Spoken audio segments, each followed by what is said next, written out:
The largest volcanic region on Earth is not in Africa or Japan, but under the ice of Antarctica. Scientists found 138 volcanoes in its western part, and if they decide to go wild, you'll surely notice it. They could melt huge amounts of ice that will move into the ocean, raise its level, and make our planet uninhabitable for humans. But before you pack your things to fly away to another planet, hear me out. Only 2 of the Antarctic volcanoes are officially classified as active now. And it would take a whole series of eruptions, decade after decade, to seriously impact the whole world. Mount Erebus, one of the 2 Antarctic volcanoes currently in action, proudly bears the title of the world's southernmost active one. It has been continuously erupting since at least 1972. It emits plumes of gas and steam and sometimes even spews out rocks, and scientists call it Strombolian eruptions. One of the coolest features is a lava lake in one of its summit craters, with molten material on the surface.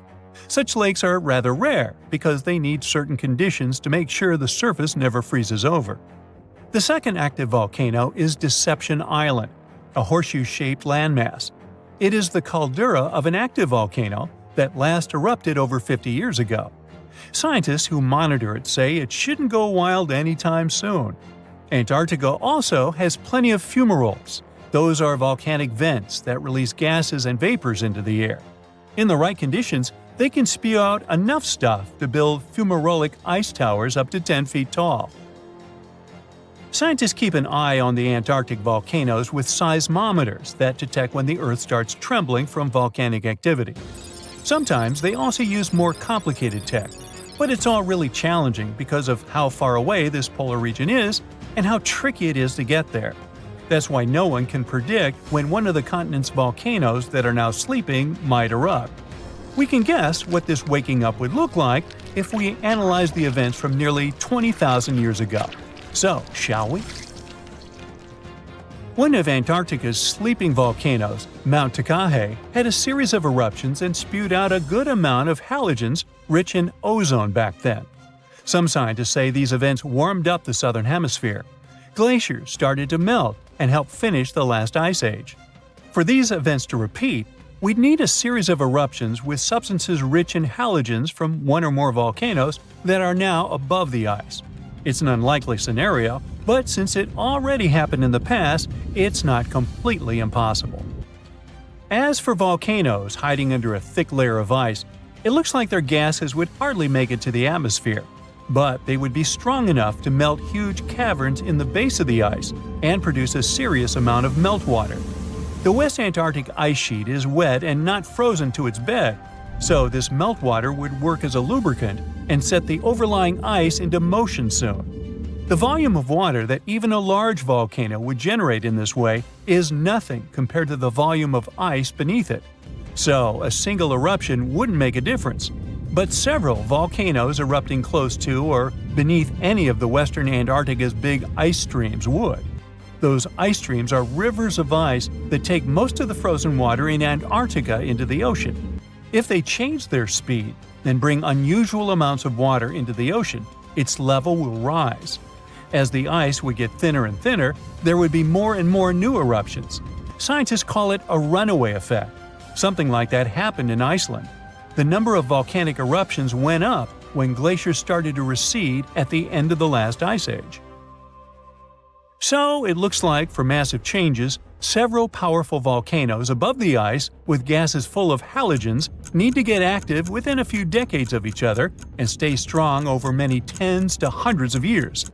Antarctica stores around 80% of all the fresh water in the world, and if they melted all of it, global sea levels would rise by almost 200 feet.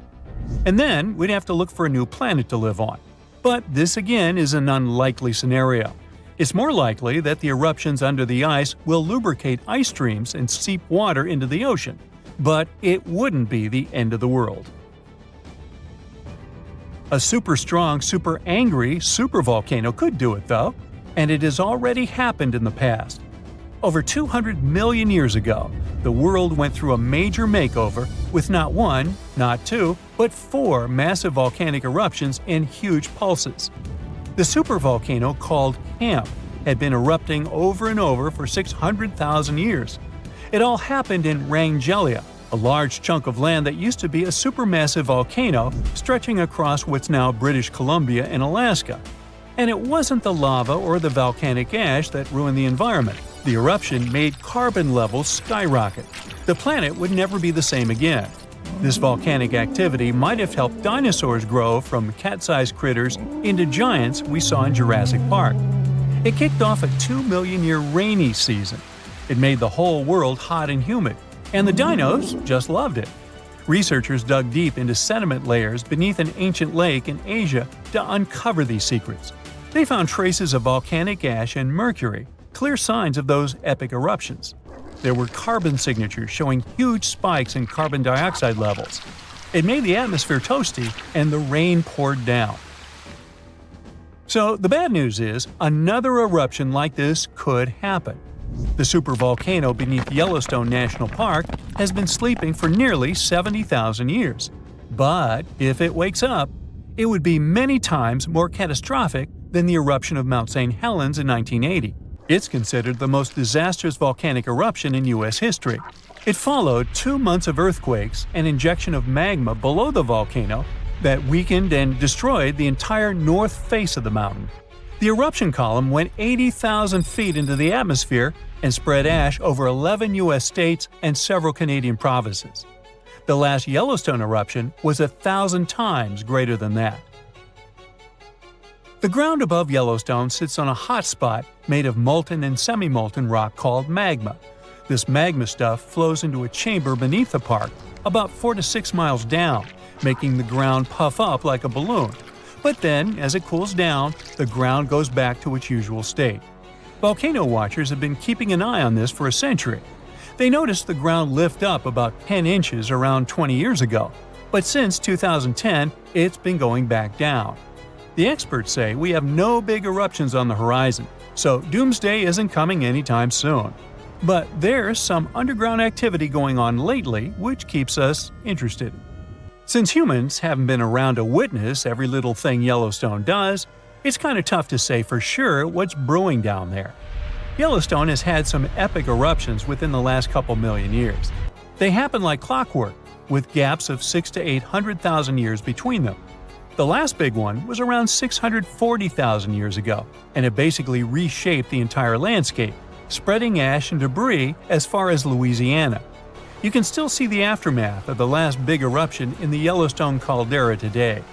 Experts say a massive eruption like the last one is an unlikely scenario. We're more likely to see eruptions of steam and hot water or lava flows. When and with what force it will wake up remains a mystery to scientists. Alert! Alert! Leave all your things behind and find safety immediately. The southern continent has just erupted. This is not a drill. You see people running around, screaming their heads out. Cars bumping into each other. The whole nation is in panic. You're on the southern coast of Australia, but the sky is black and it stretches further than your eye can see. Your friend in southern India calls you and says the same thing. There's ash in the sky, and it's raining down on you. You hear rumbling in the distance, and it isn't even your stomach to blame. Everyone starts running inland. The black clouds swallow up everything in sight. Cars, trees, buildings. You're unable to see anything in front of you. Everyone's confused and scared. A tsunami breaches the shores, covering everything in its path. This is the Great Antarctic Eruption. Antarctica is that big continental desert covered in ice. In fact, it's technically the largest desert in the world.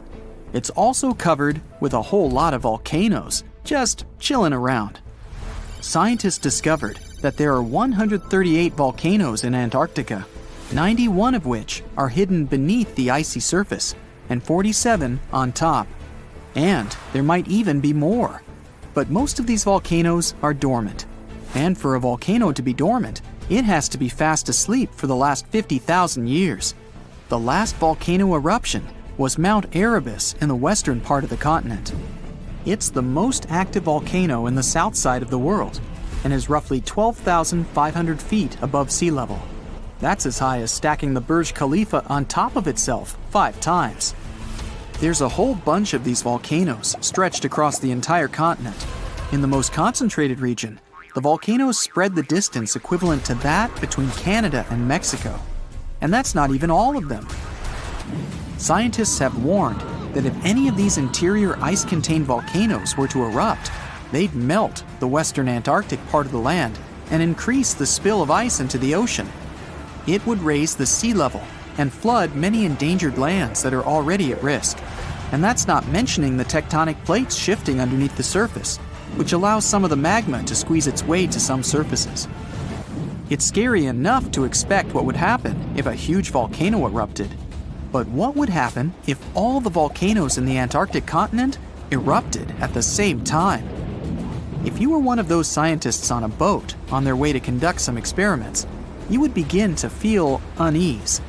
You'd notice the water carrying a bit more of the current than usual. You look at your fellow scientists, and they too have the same look on their faces. As you land at the shore and take out all your tools and equipment, things don't seem normal. But the work has to be done. You head to the base and settle in. Business as usual. In the barren land, you see some emperor penguins waddling around, hunting, playing, and doing penguin stuff. But as you look around, you notice that the penguins all suddenly head to the ocean, and many of the wild Antarctic birds also begin flying towards the horizon. Weird. Then the ground starts shaking, and behind you appears a tower of smoke reaching to the sky. The ashes from a volcano can be very harmful for anyone with lung conditions, and even healthy people. The gases that come with it are usually blown away quickly, but are also harmful to humans and cause irritation to the eyes and throat. But if you're nearby, you may need a gas mask, or better yet, evacuate. The gases and ashes are the most dangerous part of a volcanic eruption. Even though the lava spewing and explosion may seem scary, the smoke in the sky can spread far away and even halt planes flying around. You look to your fellow scientists, and they signal to you that it's time to go. Make like the penguins and swim off. But the waters are extremely rough, and the rumblings getting louder and louder. Suddenly, you see more smoke wafting towards the sky, but from different locations. Back to the boat! It's sad to say, but leaving all that equipment was needed to survive. Carrying all that stuff would have slowed you down. But you're safe. For now. Looking behind you, you see a dark smoke screen covering every corner of the continent. Volcanoes have different types of eruptions. It's not just the shooting out lava into the sky scenario. They can range from aggressive to calm. Some spew out lava and some don't. This all depends on the environment, the number of gases contained, or if there's any groundwater present, and even the chemistry of the magma. So, chances are you'd be seeing all various types of explosions around you. You're out of Antarctica's mainland, but it's surrounded by lagoons and giant ice caps all around. You're doing your best to maneuver around them. But the ash is falling down all around. The sky is dark as the smoke blocks out the sun. Volcanic ash comes in all sizes and can cause different damage, from as little as lung and eye irritation to smothering vegetation and crops. And that's just the thing. More often than not, these volcanic ashes are extremely thick. They can even collapse the roofing of some buildings if a lot of ash is accumulated. Not to mention blocking roads and compromising aquatic life. And that flash in the sky isn't your imagination. Ash clouds in the sky are so powerful that they create electrical fields that can create lightning storms. And these bad boys can interfere with radio signals and even start fires. Also, these clouds are extremely hot on their own. As if that lava flow isn't enough to start any fires. Oh well. But there are some volcanoes that are explosive, and along with the ashes flying around, there are flying rocks. This overheated rubble comes striking down like meteoroids from the sky, and can be pretty dangerous. You see the rocks hit the surrounding ice caps and water around you. As you reach a somewhat safe zone, you see the volcanoes all nicely lined up behind you, spewing all that thick red gooey fire. But the water tide isn't exactly peaceful. Volcanoes near oceans and seas can even cause tsunamis. Great. Submarine earthquakes shake the ocean bottom and produce large, powerful waves. And don't even think about surfing on them. If there are volcanoes spitting out red-hot lava, then why hasn't all the ice in Antarctica melted? The answer lies beneath the Earth's surface. Tectonic plates barely move underneath there. It's pretty safe to say they're stable. So for such a large piece of land, the coldest continent on Earth, the few active volcanoes are insufficient to melt all the ice. The real reason why the ice is melting and water levels are rising is the warm ocean current around Antarctica. But this time, they're all erupting at the same time. With the volcanoes discovered, who knows how many are left underground, covered in ice. And that's the scary part. Some of these volcanoes are hidden so deep beneath the icy surface that they now heat up from the lava spewing out. The ice begins to destabilize everything around. The ice on the ridges begins cracking open little by little. Like giant cans of soda bursting open, lava shoots from the snowy depths, causing enormous cracks in the ground. And then, magma finds its way to the party. This uninvited guest will begin to melt the surroundings, causing the ground to destabilize even more. Slowly but surely, the ice around Antarctica will melt. And if all the ice is melted, the Earth's sea level would rise by around 230 feet. That means coastal cities would be submerged underwater. The ocean currents would be flipped around, and hurricanes and typhoons would not want to take a break. Marine life would be in danger, and many small islands would completely disappear. And not to mention the smoke in the air that would travel around the world, halting many flights in the southern region. And if the winds were strong enough, the whole world. The economies would flop, and a worldwide panic would begin. Health emergencies all year round. Yeah, a real nice picture. It was the beginning of the 20th century, and two rivals, Robert Scott and Roald Amundsen, set on their expeditions to become the first people in history to reach the South Pole. The race wasn't easy, and it ended tragically for Scott. Amundsen has won and set his tent on the pole before his rivals. A member of Scott's expedition known as Terra Nova, British geologist Thomas Griffith Taylor, not only survived the harsh conditions, but also made an unexpected discovery. He found a waterfall of what appeared to be blood at the rocky base of the glacier, which now has his name, in 1911. It took scientists more than a century to figure out what is behind the eerie coloring. A team of American scientists journeyed to Taylor Glacier with powerful electron microscopes to analyze its contents. Previous studies had scratched the surface of the Crimson Enigma, but no one had previously done a full-scale analysis of its mineralogical makeup. These researchers unleashed a whole arsenal of analytical equipment and spotted little iron-rich nanospheres. These teeny-tiny particles, 1/100th the size of human red blood cells, originate from ancient microbes. They flourish abundantly in the meltwaters of Taylor Glacier. These nanospheres are jam-packed with iron, silicon, calcium, aluminum, and sodium, forming a unique composition that paints the subglacial water a vivid shade of red. These nanospheres don't have the usual crystalline structure found in minerals, which is why previous detection methods failed to spot them. Taylor Glacier's icy depths harbor an ancient microbial community that has thrived in isolation for thousands or possibly even millions of years. This discovery could help us in the search for life outside of Earth. Dr. Ken Levy, a research scientist at Johns Hopkins University, has some impressive expertise in planetary materials and the analysis of Martian samples. He decided to find out what would happen if a Mars rover landed in Antarctica. Could it figure out what makes bloodfalls so mesmerizingly red? So, researchers treated bloodfalls as a simulated Martian landing site. They used techniques inspired by the rovers exploring the red planet. The samples they collected were sent to Johns Hopkins processing facilities. There, Livy unleashed the power of transmission electron microscopy and revealed the enigmatic nanospheres. He made the conclusion that our current methods of analyzing other planets' surfaces with rovers fall short. They can't unravel the true nature of environmental materials, especially on chilly planets like Mars. These materials might be super tiny and non-crystalline, throwing off our detection methods. To truly grasp the essence of rocky planets, we'll need transmission electron microscopes.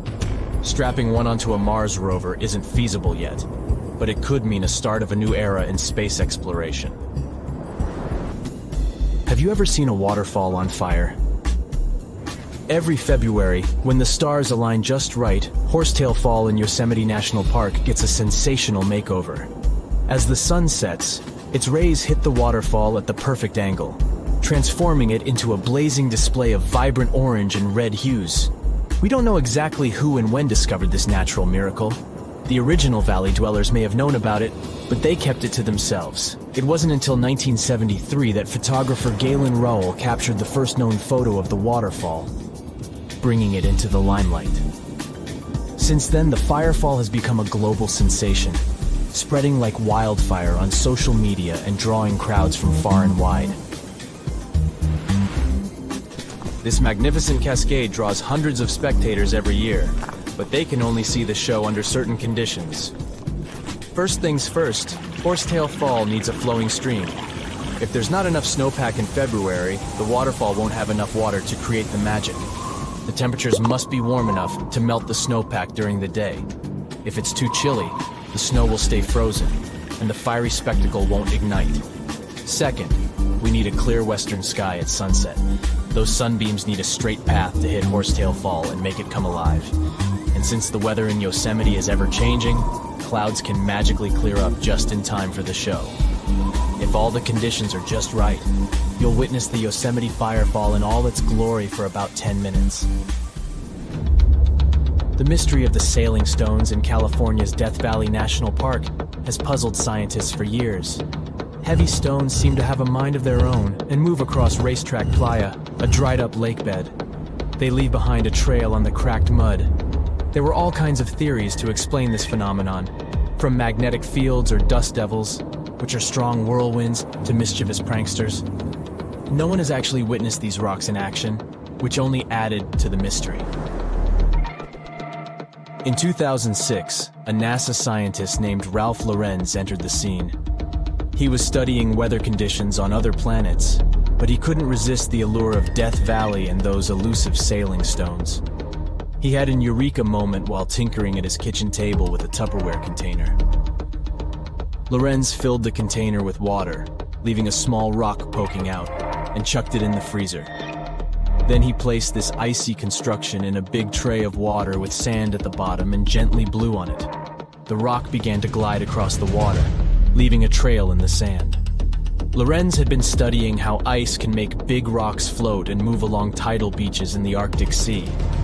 Applying this knowledge, he and his research team figured out that, under certain winter conditions in Death Valley, enough water and ice could form to make the rocks float across Racetrack Playa in a light breeze. And as they glided, they left their mark in the muddy terrain. The River of Five Colors, Cano Cristales in Colombia, has the unofficial title of the most beautiful river in the world. For most of the year, it looks like any other regular river. The real magic happens between the wet and dry seasons, when the water level is just perfect.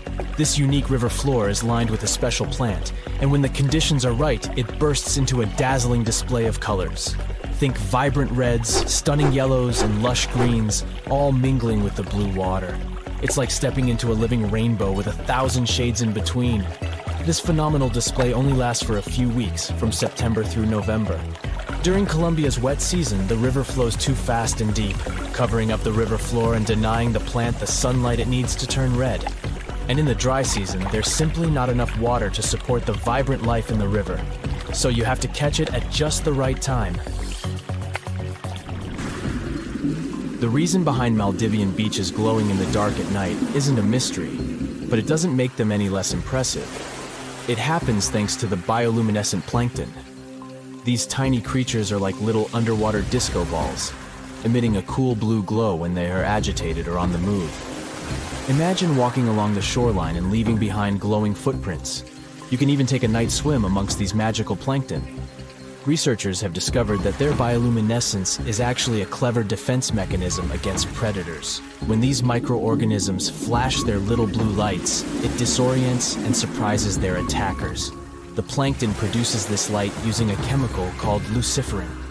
These enchanting plankton can appear at any time of the year. The best chances of seeing them in all their glowing glory are from June to December. During this period, there's a higher volume of plankton in the seas of the Maldives, creating the perfect conditions for a luminous show after the sun sets and the night sky takes over. You'll only witness the magic of bioluminescent plankton when tidal currents bring them close to the shore in large numbers. It's hard to predict exactly when this spectacular show will happen, so make sure to do your research and prepare to take photos with a high ISO to capture it, exactly like it looks in travel catalogs.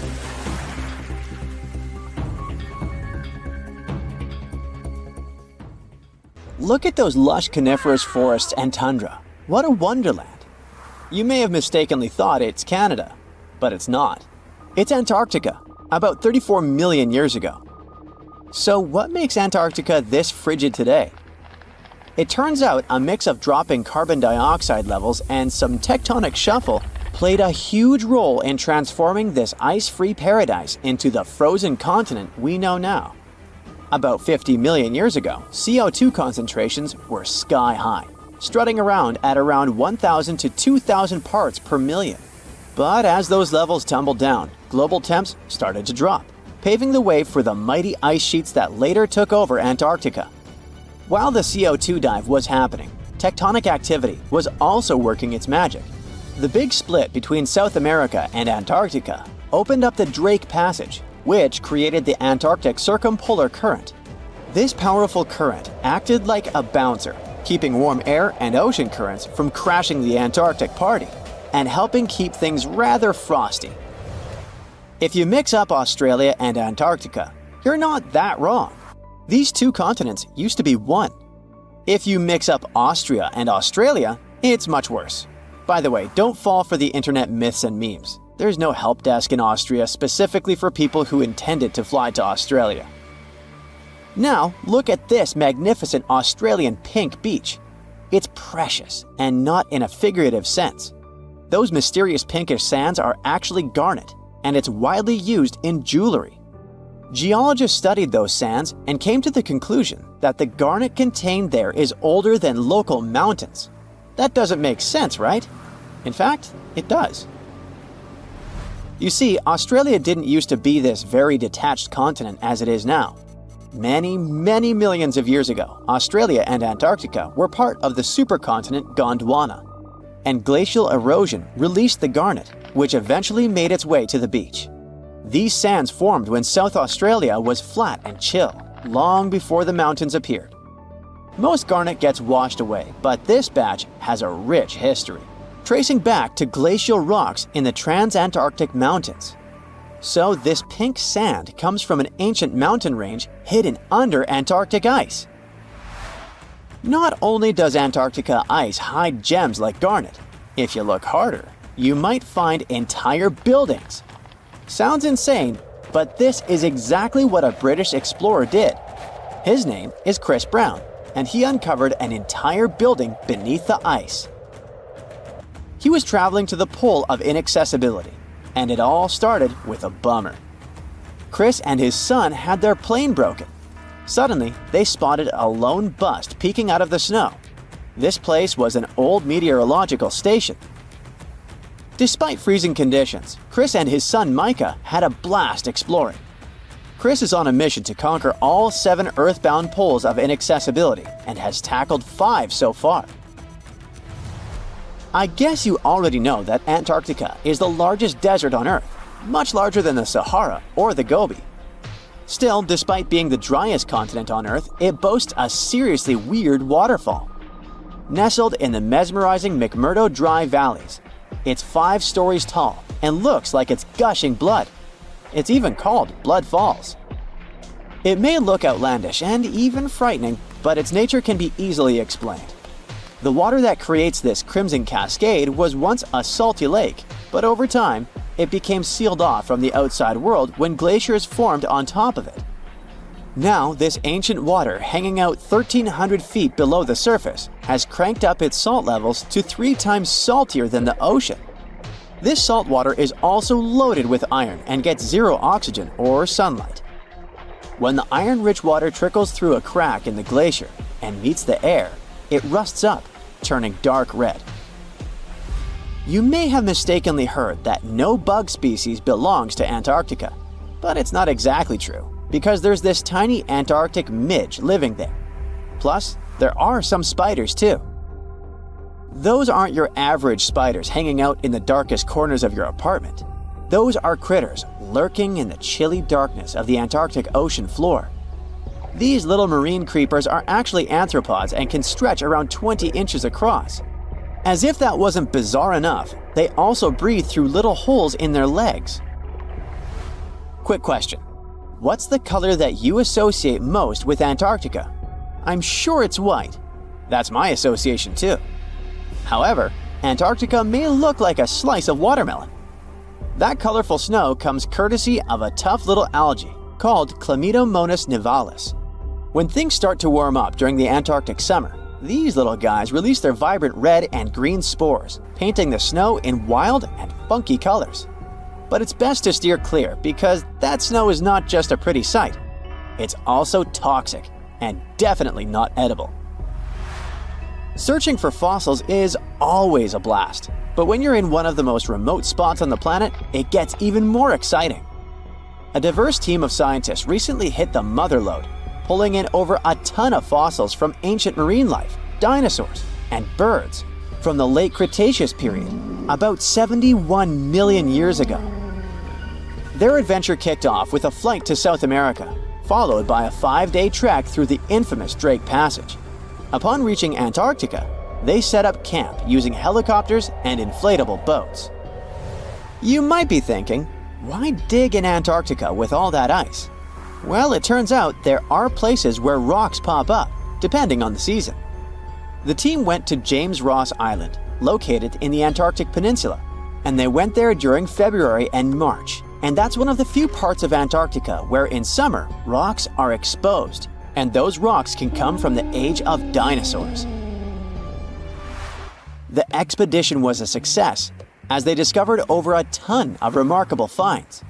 Next up, the fossils will head to Chile before making their way to Pittsburgh's Carnegie Museum of Natural History.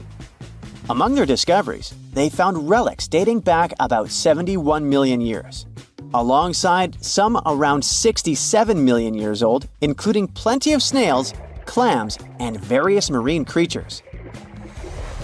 Yikes! Look at this creepy sea worm.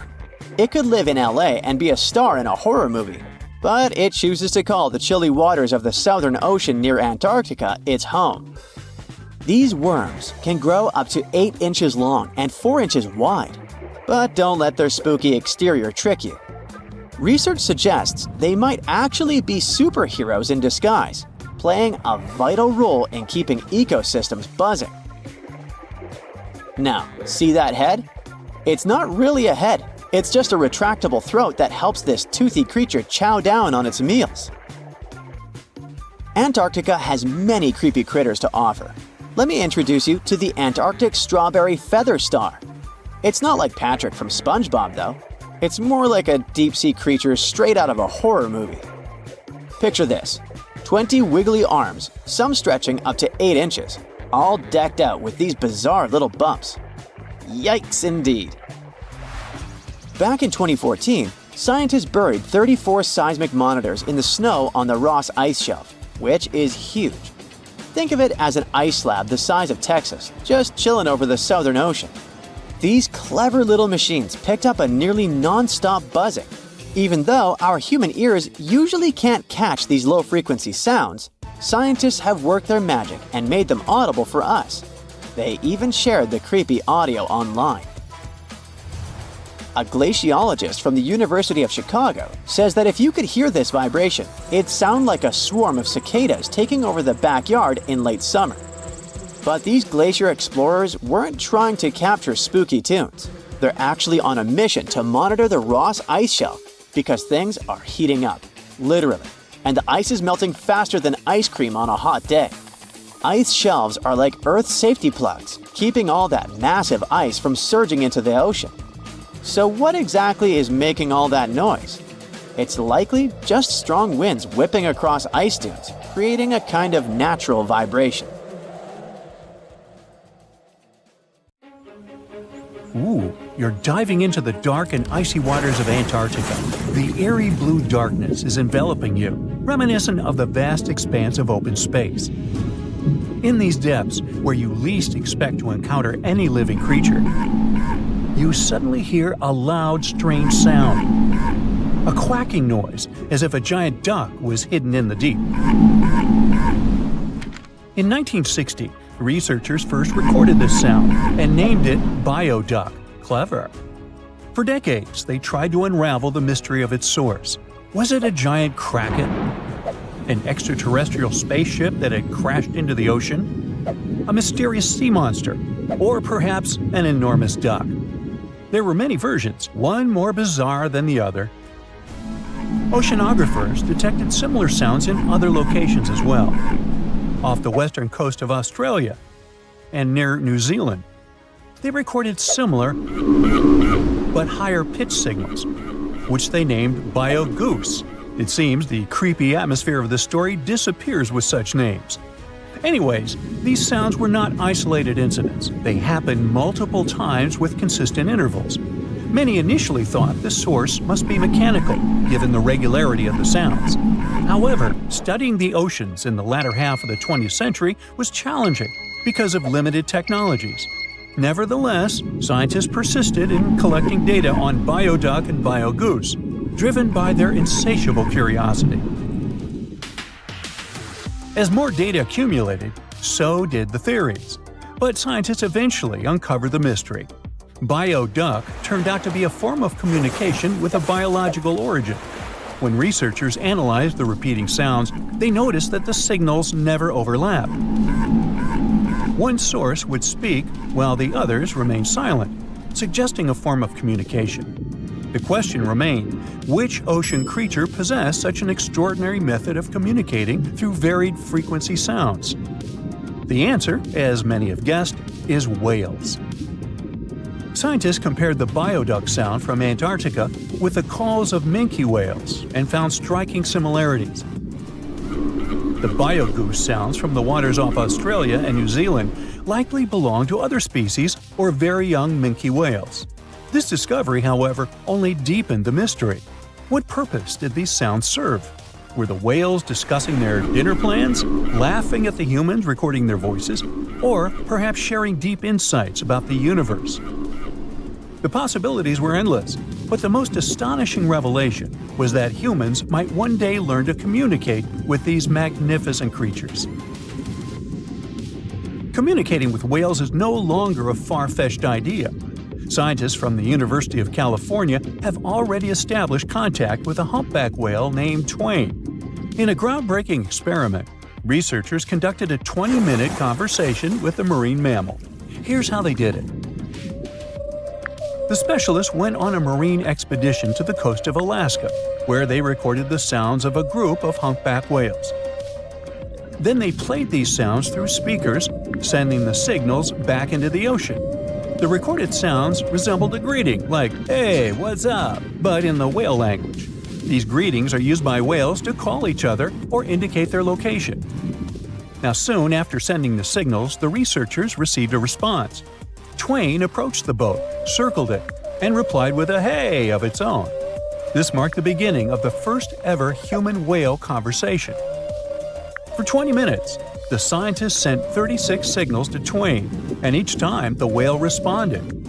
Moreover, it waited for time intervals before answering. That is, the team received a response from the whale, waited 10 seconds, and turned on the sound again. Researchers then waited 10 seconds and answered. It seems that Twain was a very delicate interlocutor. Maybe it was a gentleman in the whale world, who knows? Or maybe it was simply intrigued by the unusual interaction. The signals used in this communication belonged to a group of whales that included Twain. It's likely that the researchers had recorded Twain's own sounds and used them to communicate with it. In a sense, Twain was conversing with itself. Now let's continue our journey and venture into the deepest oceanic trench on Earth, the Mariana Trench. A quick reminder, the Mariana Trench is a colossal chasm in the ocean floor, stretching over 1,500 miles south of Japan and reaching a depth of nearly 36,000 feet at its deepest point. To put that into perspective, the height of the Burj Khalifa, the world's tallest building, is like 1/10 of the Mariana Trench's depth. Now imagine this. In this deep, dark abyss, scientists recorded a strange sound.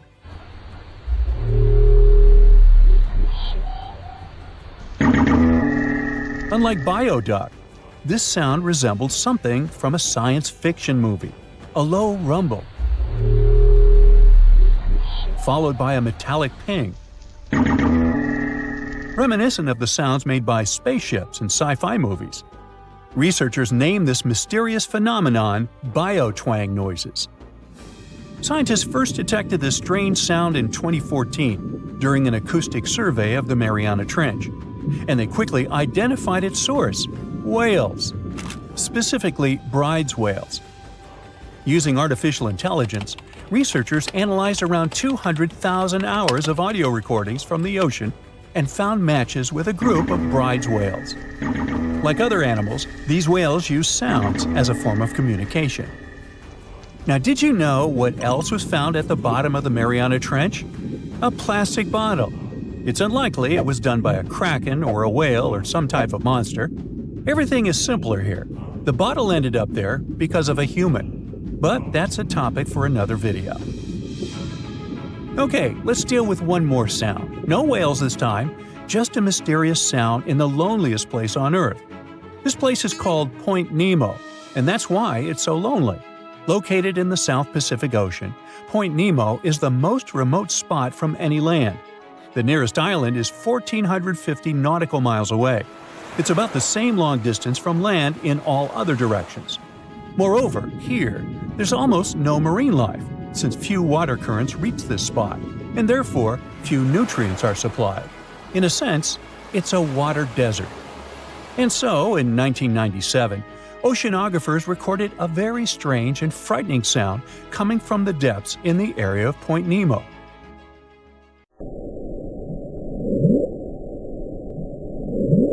It was something gigantic and scary. People called it the bloop. As soon as journalists found out about this phenomenon, people around the world began to invent the most fantastic versions. The most popular of them was that the sound source was a giant sea monster, kraken, or some other creature. The hype around the bloop didn't last very long. Scientists managed to find out the nature of the mysterious noise. It turned out it belonged to an iceberg. When they crack and collapse, they create powerful ultra-low frequency sounds that can be heard from a very long distance.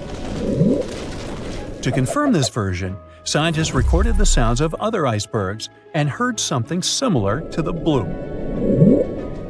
Oh, by the way, Point Nemo is so lonely that space agencies drop out-of-service satellites here. Space objects just fall in the water. There's a 99% chance that no animal or human will be harmed by falling debris in this lonely place. That's why many people call it the satellite cemetery. But what if, someday, a spaceship from another planet falls here? What if it has already fallen in Point Nemo and sometimes emits an emergency signal that breaks through the ocean? Ooh. All the mysteries you have heard have already been solved. How about we end this video with a mystery that still baffles scientists? Meet upsweep.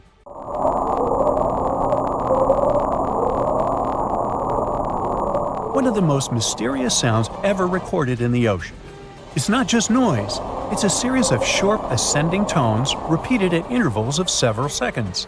It was first discovered in 1991 using hydrophones installed in the Pacific Ocean.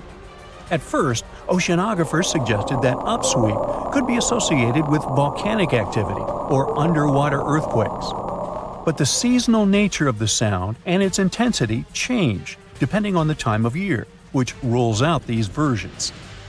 People began to consider hypotheses related to the biological life of the ocean.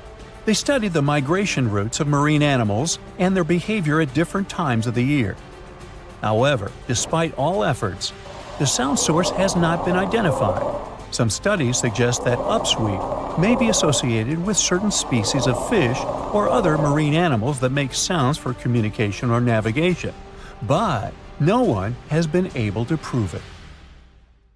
Consider Lake Enigma. What a fitting name. It's already strange enough because it's not even supposed to exist. But now, we stumbled upon actual life deep beneath it. And this just might help NASA in their search for life in outer space. The lake lies deep in the icy heart of Antarctica, so it's not really a water pool like we're used to, more like a lake-like block of ice, or so we thought. Just recently, Italian scientists discovered a secret that had been buried for ages, an actual body of water, and in this water, life is thriving. Various microorganisms, and even some weird little hunters. Which is super weird, since Enigma sits in a remote and harsh corner of our planet, the northern Victoria Land in Antarctica. The entire South Pole is cold, but in this place, temperatures can plummet to a horrifying minus 41 degrees Fahrenheit, though on average it's around 7. Chilly. Like we said, this lake shouldn't even be there at all. Antarctica is technically the largest desert on Earth, even though it's covered in snow, because it's super dry. There are 0 rains, truly little snowfall, and the sun barely evaporates anything. And even if there is some water, the insane winds make sure to dry everything out super quickly. Putting on our thinking caps, this lake should lose an unimaginable 7 million cubic feet of water every year. Yet, the water remains. Why? No one knows. Scientists say there could be something deep underground that refills it constantly. They just have no idea what that might be. Maybe deep underground rivers, melting ice, or something else entirely. But hence the name, the Enigma Lake. The block of ice, we mentioned, is permanent and super thick, at least 36 feet of it, and that's higher than a 3-story building. So researchers decided to check out if there's anything beneath it. They used a so-called ground-penetrating radar, a super smart echo detector for the ground. This radar sends invisible radio waves into the Earth. When they hit something underground, like rocks, water, or anything else, they bounce back to the device. By measuring how long it takes for the signal to return and how strong they are, we can determine the distance and what exactly the radar hit. That's how animals like bats, whales, and dolphins can see underwater. And we humans stole this cool nature idea to research buried structures and hidden caves. Scientists used this device all over the Enigma surface. This way, they were able to create an entire map of this under-ice world beneath. The water itself wasn't surprising. It's the unique ecosystem in it that shocked them. Unfortunately, no secret monsters or extraterrestrial secrets this time. But there are microorganisms there that may not exist anywhere else on Earth. Somehow, these creatures have managed to survive in complete isolation and extreme cold. It's not that we don't know these microorganisms, we've met them before, just not exactly like this. There are a couple groups hanging out down there. The first one is Bacteroidota. They love breaking down complex molecules, especially in your stomach, and help digest tough plant fibers. They mostly hang out inside us, but in the outside world, we might occasionally find them in soils and oceans. Then Actinobacteriota, genius chemists among bacteria. They decompose organic materials and help the soil get healthier. They're also famous for producing antibiotics, so we owe a lot of our medicine to them. The third one is Pseudomonadota. These guys weren't a surprise. They're crazy adaptable. They can thrive pretty much anywhere, from soil to water to the human body. Some of them are good, helping plants grow and in nutrient cycles, but others can be opportunistic pathogens. Bad guys. But what is actually a surprise is that Lake Enigma has tons of passibacteria. They're ultra small even for microorganisms and can barely do anything themselves. So they prefer to live in symbiosis or be little parasites, relying on their hosts for nutrients and other necessities. All these little chompers might be ancient. They could be remnants of a time before the lake froze over completely, which is hundreds of thousands of years ago. It's simply weird to encounter these bacteria in the Enigma Lake, especially the little parasites. Passibacteria usually love low-oxygen environments, But this lake is very oxygen-rich, not even mentioning an almost 40 feet of ice above. So all this means that even though we know who these guys are, this specific species might be new to us. They could have evolved with some unique adaptations and abilities using the lake's unusual chemistry. They probably rely on a super simple and delicate food web. Some of the microorganisms produce energy from light, well, whatever light gets down there, or the lake's chemicals. The symbiosis guys most likely survive by living on or inside their neighbors. Yep, these microscopic creatures hunt each other. Nope, things can't be peaceful even in a place like that. If we find out what their secret to survival is, we might learn more about chemistry, medicine, and even extraterrestrial life. Because if life can endure such extreme conditions, then it can probably appear pretty much anywhere, including our closest neighbors, Europa or Enceladus, the moons of Jupiter and Saturn. They definitely hide oceans beneath their frozen surfaces, and now there's a very high chance there might be some life there.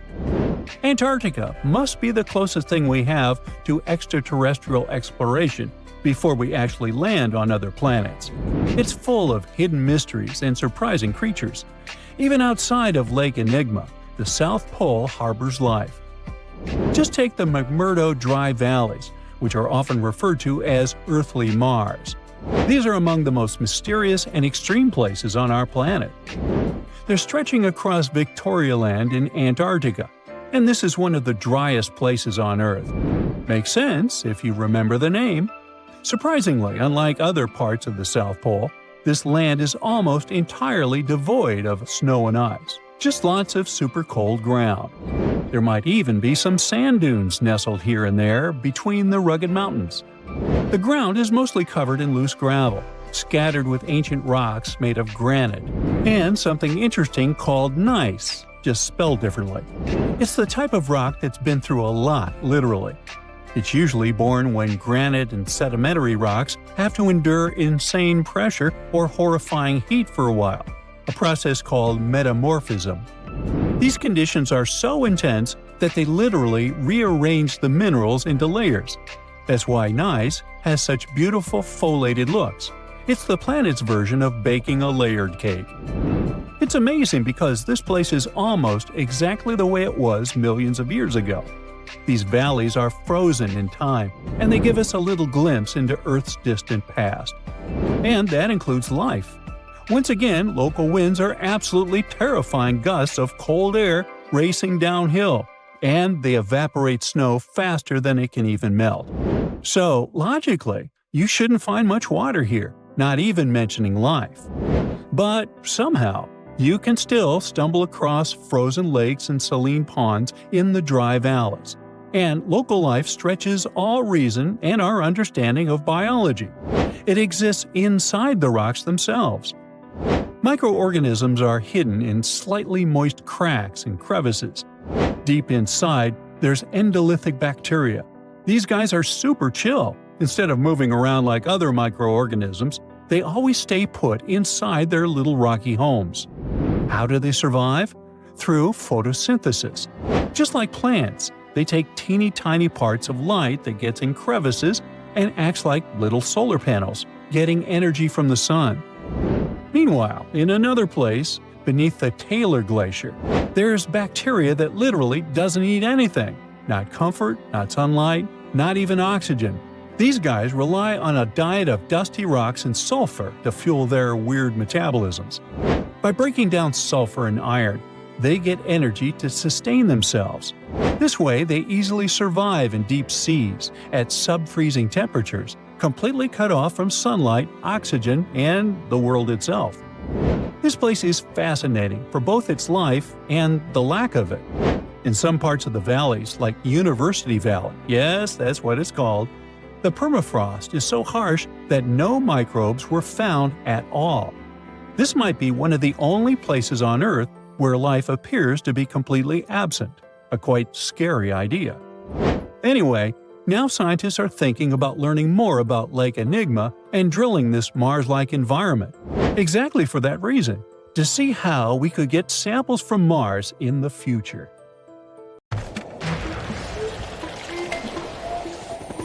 There's not much to do in Antarctica except scientific work. You could check out the wildlife, like some cute penguins and seals, and you'd get to see the occasional whale swimming around. Antarctica is one of the biggest lands out there that's only inhabited by scientists and researchers from all over the world. These scientists dug a hole through some pretty thick ice to study the ancient air and how the atmosphere cleans itself. They used a special drill and dug a clean cylindrical hole 450 feet below the surface. Some of this ice can be up to 800,000 years old and is a good indicator of what the climate was like in the past. It's like checking out tree rings to determine how old a certain tree is, except it's more complicated than that. After the effortless digging, they decided to drop some ice to the bottom of the hole to see what would happen next. They heard some really unusual sounds.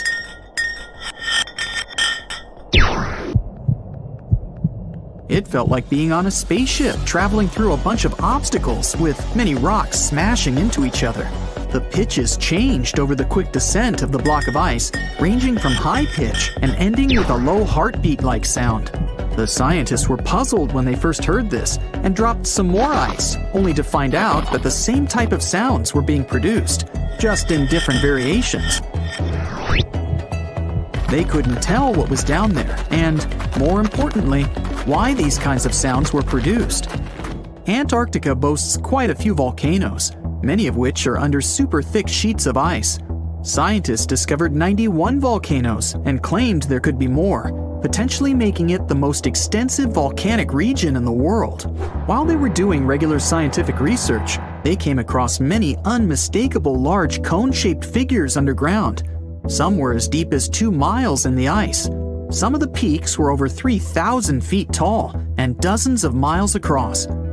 But on the surface, it's as plain as a sheet of paper. They may have dropped that block of ice inside an actual volcano that they were standing on, but it's unlikely.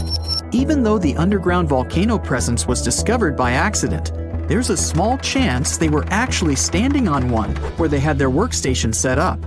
It's more likely that they worked in an area where studying ancient climates is easier and less dangerous than other places. They collect ice samples and study them in a lab. It's like discovering a prehistoric insect embedded in amber millions of years ago when dinosaurs used to roam the land. But instead of little bugs, scientists study ancient dust, air bubbles, sea salts, volcanic ash, and anything else that may have come from the environment. They can practically tell how the climate was during that time. These ice samples might show that Antarctica's western ice sheet melted when the Earth's climate warmed up. If it did, then it's likely to happen again. That would mean sea levels rising, affecting coastal cities and small remote islands. But scientists aren't sure it's true, despite some evidence to back it up. The process of studying ice samples can take a week or even a year, depending on what they find. They crush or melt the sample bit by bit. And like those tree rings, the deeper the layer, the further we go back in time. In order to study ancient bubbles trapped in ice, researchers have to crush the samples under a vacuum hood to keep the air out while extracting the air and putting it in vials. There are various instruments and devices to study the ice samples, but because it's so sensitive to damage, each measurement must be in a clean room setting so that nothing gets compromised.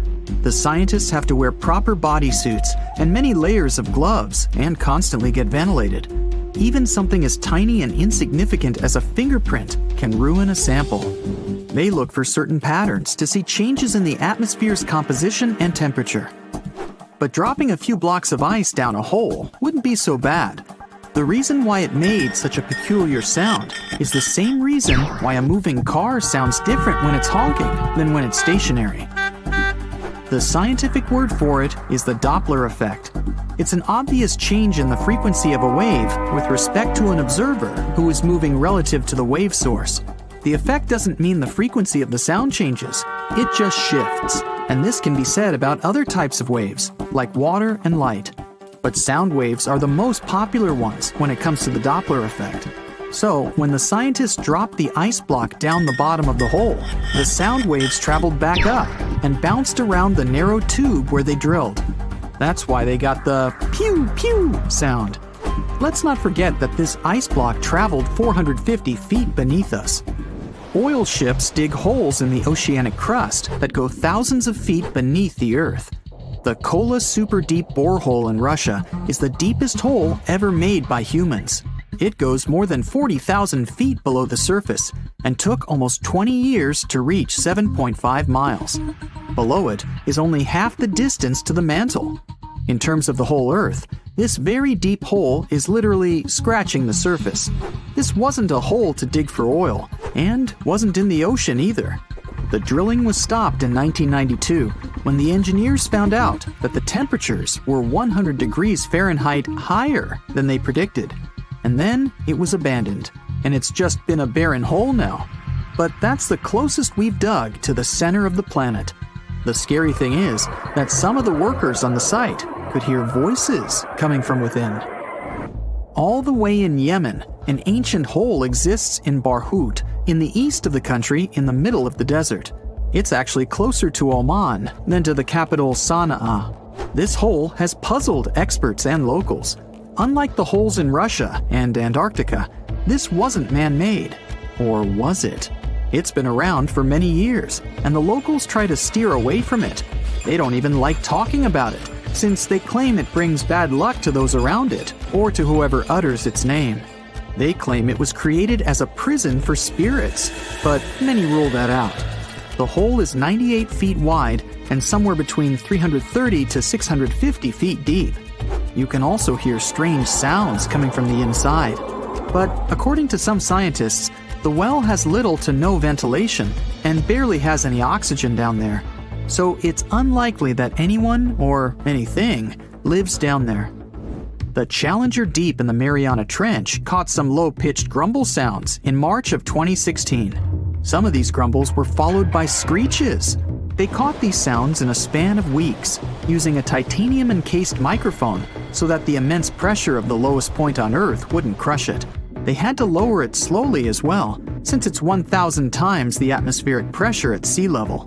For 23 whole days, the microphone recorded typical sounds of whales passing by and boats sailing across from above, and even rumbles of nearby earthquakes, but they still couldn't determine what caused those initial sounds. The researchers couldn't understand if the noise from the bottom of the Mariana Trench was caused by humans or was natural. They also wanted to know if these sounds affected marine life, like dolphins and whales that rely on echolocation. They still can't figure it out, but scientists estimate that the ocean is about 10 times noisier than it was 50 years ago. With technological developments in shipping, submarines, and underwater construction, the ocean will only get louder with time. Northern lights come with sounds, which nobody talks about. They're usually audible when the auroras are at their most powerful presence. Scientists were always puzzled as to what caused the faint popping and crackling, even though they were very far above us. They used some special microphones and found out that the sounds came just 230 feet above us, which is pretty low. They're caused by electrical charges gaining power in a specific region of the auroras. The electrical charges are disturbed by magnetic storms that fire up the northern lights. As a result, some tiny sparks are released into the atmosphere, causing the faint crackling and popping noise. So, there's a mysterious doorway in the middle of Antarctica. Some people think it's Bigfoot's vacation home, or a shuttlecraft from Star Trek, or maybe a door to Agartha, a mythical kingdom some people believe is located in the center of the Earth. Well, the scientists debunked all these poetic theories and explained that what looks like a mysterious doorway is located in an area of fast sea ice. It's offshore of the coast and is full of little islands with shallow water around them.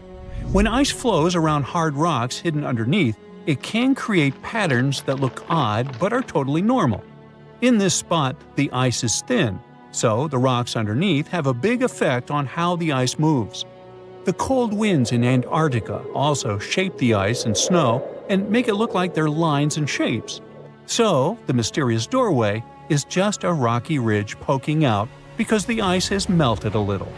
The top of the doorway is the tip of the rock, and the sides are snowy trails left by strong winds blowing in the same direction. It's essentially an iceberg that got stranded and is melting in one place. One YouTuber found another out-of-place mysterious object more than 150 miles off the shore of Antarctica, a 400-foot-long ice ship. The internet went wild with theories like that the ship must have ended up there right from the Bermuda Triangle. But there was no scientific proof that it was a ship and not just a large chunk of ice. And once some other internet users revisited the place, they noticed the ice melted in the summer and the hypothetical ship was gone. Another mysterious Google Maps find in Antarctica was a pyramid. And before you make up an exciting theory about how the ancient Egyptians built a secret base here, I have to tell you it turned out to be just a mountain. It's part of the tallest mountain range in Antarctica that stretches for almost 250 miles. It's not the first pyramid on this continent, as explorers from the British Antarctic Expedition found another unusually shaped mountain and nicknamed it the Pyramid. But this one didn't even have a pyramid shape. Here's one Antarctic find that definitely won't disappoint you: a giant ice shelf that reminded scientists of the Grand Canyon. A special submarine robot named RAN covered over 600 miles under the thick ice and brought back some amazing footage of icy mountains, valleys, flat plateaus, and swirly patterns made entirely of ice. One of the strangest things RAN found was giant bowl-shaped holes, or scoops, in the ice. Sadly, scientists lost track of the robot. They think that curious Wendell seals may have accidentally bumped into RAN and caused it to get stuck. To save energy, RAN probably shut itself down, and the scientists couldn't find it again. But the team is hoping to build a new robot and continue exploring this icy canyon to see how the patterns under the ice might change over the years. Another huge Antarctic canyon was found thanks to bad weather. A team of sound experts had to pause their work at the Casey Research Station in a storm. Instead of waiting around, they decided to use the unexpected free time to map the seafloor near Adams Glacier. And that's how they found a canyon that is almost 7,000 feet deep, almost 30,000 feet wide, and stretches over 28 miles away from the glacier. During the mapping, they discovered just part of the canyon before they had to go back to the research station. But when bad weather came in again, the ship went back and mapped more of the canyon. They were working in waves up to 13 feet high and super powerful winds, but they managed to get about 15 hours of data to complete their map. On the way back to Australia, they stopped one last time, and now they've got a full picture of the canyon. Studying it is helping scientists learn more about the history of glaciers and the interaction between the Antarctic ice sheet and the ocean. Now, there's a frozen lake in Antarctica called Lake Enigma. For a long time, people thought the lake was completely frozen solid. But during one expedition, researchers found that under the thick ice, there was a layer of liquid water about 40 feet deep. To learn more, they drilled through the ice and sent down a camera to explore what was hiding in the lake's depths. The lake's water, which they think comes from the nearby Amorphous Glacier through a secret underground pathway, was filled with strange microbial life. These tiny microbes lived in mats that covered the lake bed. Some of the mats were thin and spiky, and others looked like crumpled carpets, or even small tree-like shapes that grew up to 16 inches. Many of the microbes could make their own food through photosynthesis, just like plants do, and it gave the lake a high amount of oxygen. One of the coolest discoveries was a type of microbe which usually lives in low-oxygen places. Lake Enigma might be similar to environments on icy moons like Europa or Enceladus, so it could mean that these moons also have hidden water under their ice and possibly microbial life too. One more mind-boggling discovery from Antarctica is tiny pieces of amber in mudstone, found here for the very first time. It took scientists years of studying incredibly well-preserved fossilized roots, pollen, and spores that they found back in 2017. Amber proves that resin-producing trees once grew in Antarctica, part of a lush rainforest that existed near the South Pole during the mid-Cretaceous period. Back then, disclaimer, I wasn't around then, the trees would have had to survive through months of darkness during the long Antarctic winters. Scientists believe they adapted by going dormant for a long time. The amber pieces the scientists found are tiny, but they are beautiful shades of yellow and orange with bumpy surfaces that show how the resin flowed out of the trees. This resin likely leaked out to protect the trees from insects. It was preserved because water quickly covered it and kept it safe from sunlight and air. A scientist was browsing through satellite images for brown trails of penguin waste and found 4 new colonies of emperor penguins at the base of the globe. These new colonies likely have been around for years, though 3 of them are rather small, with fewer than 1,000 breeding penguins each. One of the new colonies was found close to a place called the Lazarev Ice Shelf, where there used to be a larger penguin colony. They thought this colony went extinct in 2019, but it seems the penguins have just moved a bit because of changing sea ice conditions. So studying them can help us learn more about how emperor penguins adapt to changes in the environment. Now, there used to be a giant river system in Antarctica 40 million years ago. Researchers found proof of it after studying soft sediments and hard rocks from the frozen seabed. They looked at tiny bits of radioactive elements, like uranium and lead, and learned that the deeper dirt came from the time of dinosaurs.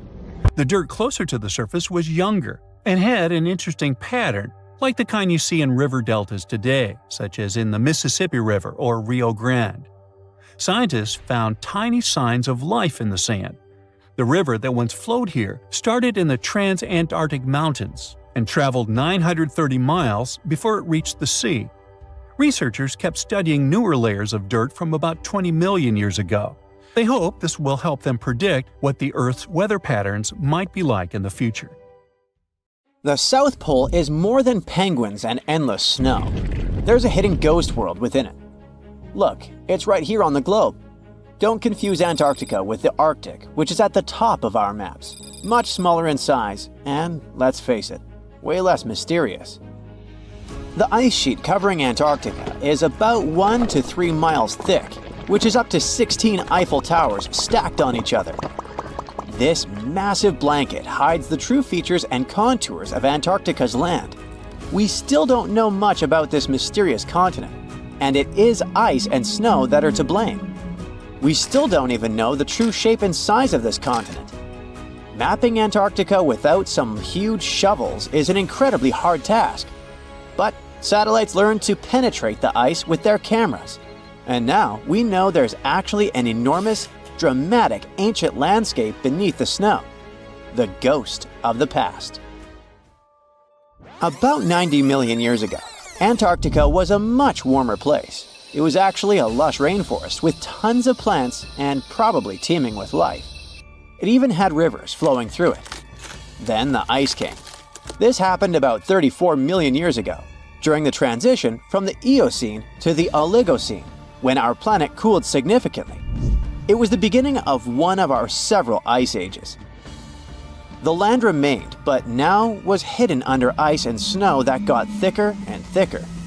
To a regular eye, Antarctica turned into a white desert, vast, flat, and featureless.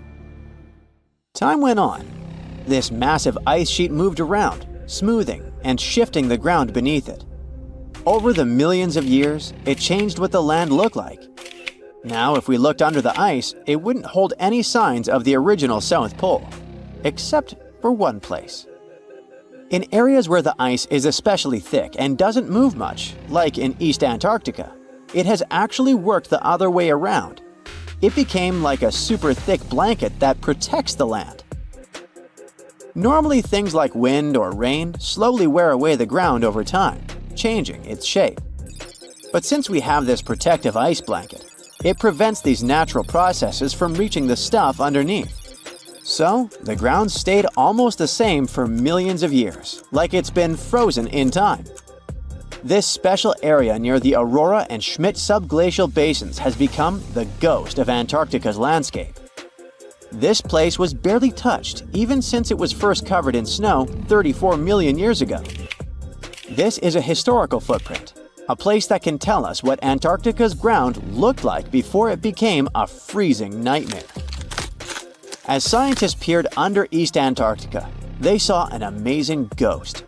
The traces of the rivers that were flowing there millions of years ago, various valleys, and some weird little islands. as well as 3 big chunks of land shaped like the letter U. Hey, what's that all about? You see, the continents on our planet are moving constantly, sliding along the red-hot lava mantle like cereal on milk. Over history, they came together and broke apart several times. Hundreds of millions of years ago, several continents were a part of one enormous Gondwana. Antarctica was one of them. It used to be one huge landmass. But when Gondwana broke apart, the poor continent got stretched by tectonic forces. Parts of land were pulled away from each other. Whoosh! And they got torn apart. And that's how we got these big chunks or blocks of land under thick layers of ice. In any case, scientists now want to explore this ghost a bit more. But to study it deeply, they need to actually drill down through the ice, like using a straw to get to the bottom of a thick shake. This will help them pick up some rocks and dirt from way below to learn more about the Earth's history and climate. Antarctica is the 5th largest continent in the world, approximately bigger than the entirety of Europe or Australia, competing with the entire South America in size. Aside from East Antarctica, we discussed there are several more regions: Antarctica Peninsula, South Pole, West Antarctica, and the Ross Sea. The continent is basically a frozen sandbox, and all its hidden, mysterious landscape is actually less explored than Mars's terrain. We only know for sure that without ice, it wouldn't just be flat and empty, but an entire world full of big mountains, huge canyons, and even fiery volcanoes. Some of these volcanoes are so huge that they peak above the layers of snow. In West Antarctica alone, there are at least 138 volcanoes, though only about 8 or 9 are active today. One of the craziest ones is Mount Erebus, the southernmost volcano and the tallest one on the continent, about 12,500 feet high. And deep beneath the ice sheet, this guy hosts incredible, beautiful subvolcanic caves. The temperatures there are warm enough for t-shirts. The Antarctic Peninsula, or Lesser Antarctica, looks like a bunch of mountainous islands deeply underground. It has newer volcanic rocks that are part of the Pacific Ring of Fire, which is like a giant circle of volcanoes and earthquake zones around the Pacific Ocean. The Greater Antarctica is a huge part, almost as big as Australia. It consists of East Antarctica and the South Pole. Beneath the ice, it's a place of rocks that have been around for a very, very long time, including the special zone we mentioned. You probably know that Antarctica is nearly devoid of humans. No wonder, with a mean temperature of about -46 degrees Fahrenheit. But even though this place is horrifyingly cold and deserted, life still clings on. You guessed it, in the underworld. In 2017, scientists found DNA traces of algae, moss, and even possibly unknown small animals in the deep caves. That means that even in such crazy conditions, there are still unique ecosystems thriving in little isolated warm pockets beneath the snow. There was another incredible find beneath Antarctica's Ross Ice Shelf, a lively ecosystem vibing within an underground river. Scientists have long suspected that Antarctica's underworld should have some freshwater lakes and rivers. One day, a satellite spotted a groove there. They decided to explore it and used a hot water drill to melt their way through the ice. As they reached the underworld, they dropped a camera into one of those hidden fresh rivers. And at first, they thought they'd find just some rocks or something. But instead, they stumbled upon hundreds of amphipods, tiny shrimp-like creatures. Little ones instantly swarmed around the lens. Shrimps blocked the camera and scientists couldn't check out what they wanted to.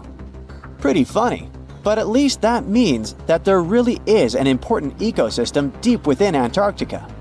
Now, they're gonna explore it. And all this is just the beginning of the mysterious underworld. Antarctica's snow also hides the deepest canyon on Earth under the Denman Glacier.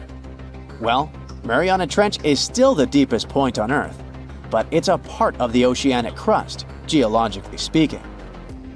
Also, in 1958, explorers found a huge mountain range under the ice, as big and tall as the famous Alps mountains.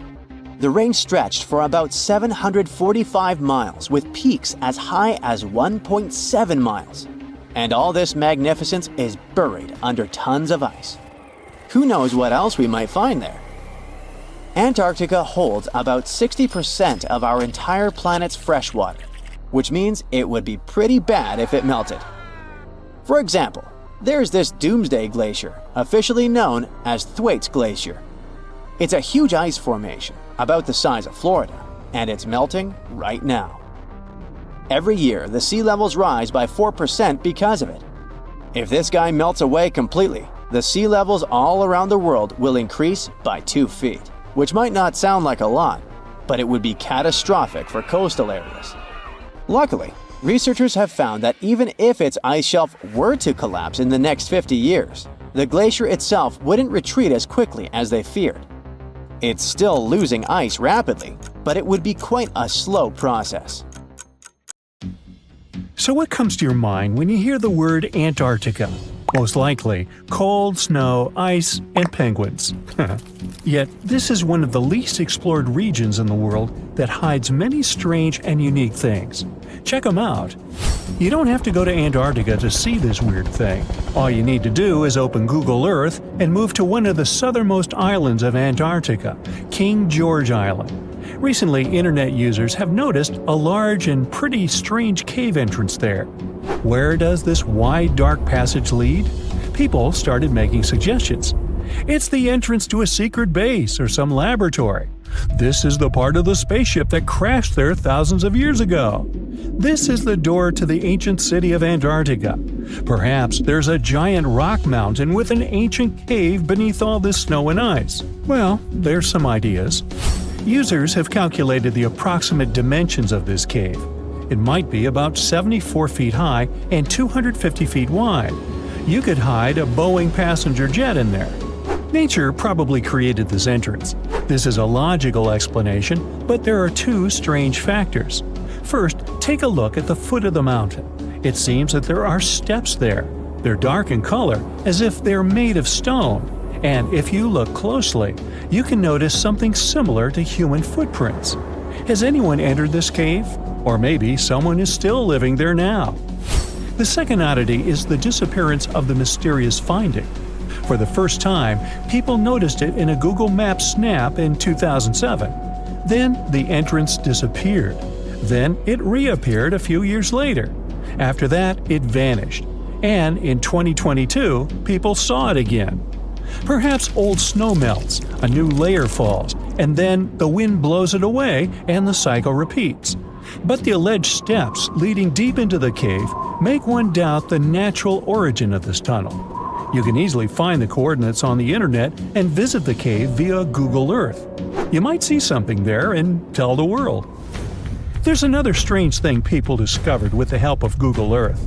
In 2020, one user found a strange object that looked like a giant ship 100 miles off the coast of Antarctica. It was covered with ice and snow and lying on its side. It looked like a cruise ship.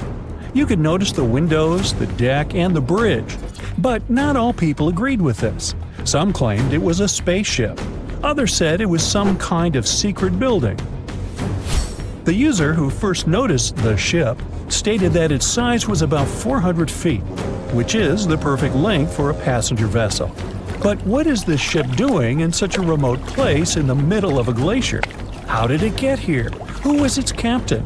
No one has found the answers to these questions yet. In 2016, people using Google Earth discovered a photo of an unknown sea monster floating off the coast of Antarctica. This creature resembled a giant squid with a length of about 200 feet. This is slightly shorter than 3 train cars.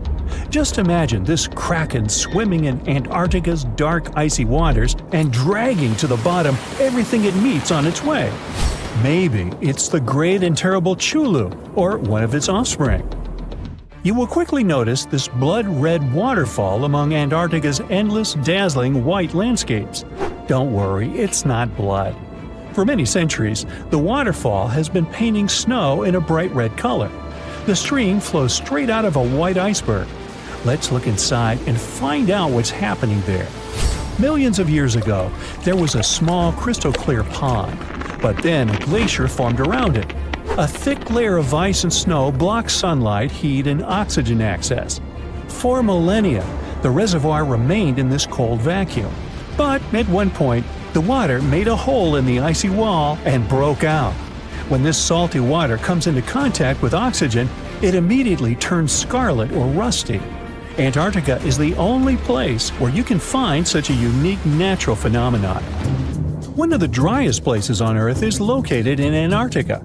It's one of the most lifeless deserts in the world, the McMurdo Dry Valleys. In this desert, you won't see the scorching sun, hot sand, and cacti. A desert means a place with a lack of precipitation and life. The McMurdo Dry Valleys meet these parameters. But this place is also unique for Antarctica, since you won't find glaciers there. Despite the frost, ice can't form in the desert because it hasn't rained for millions of years there. It also never snows.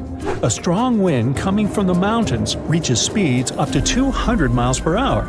It would be difficult for you to stay on your feet there. The wind is filled with moisture. It heats up and evaporates all the liquid and snow in the desert because of its high speed. Only dry air reaches the ground. But you can find several lakes there.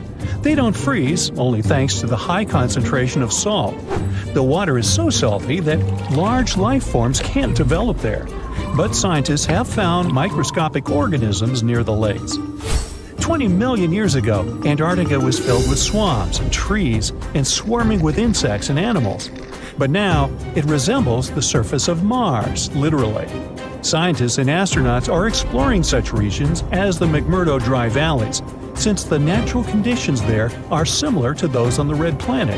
So, before you go to Mars, you can practice living in similar places on Earth. Also, scientists discovered an underwater world in the Antarctic filled with hundreds of amphipods, crustacean animals similar to shrimp. Wait a minute, it happened in the Antarctic? But the McMurdo Dry Valleys are located in Antarctica. Well, the words are very similar, but what is the difference? Oh, and don't forget the Arctic.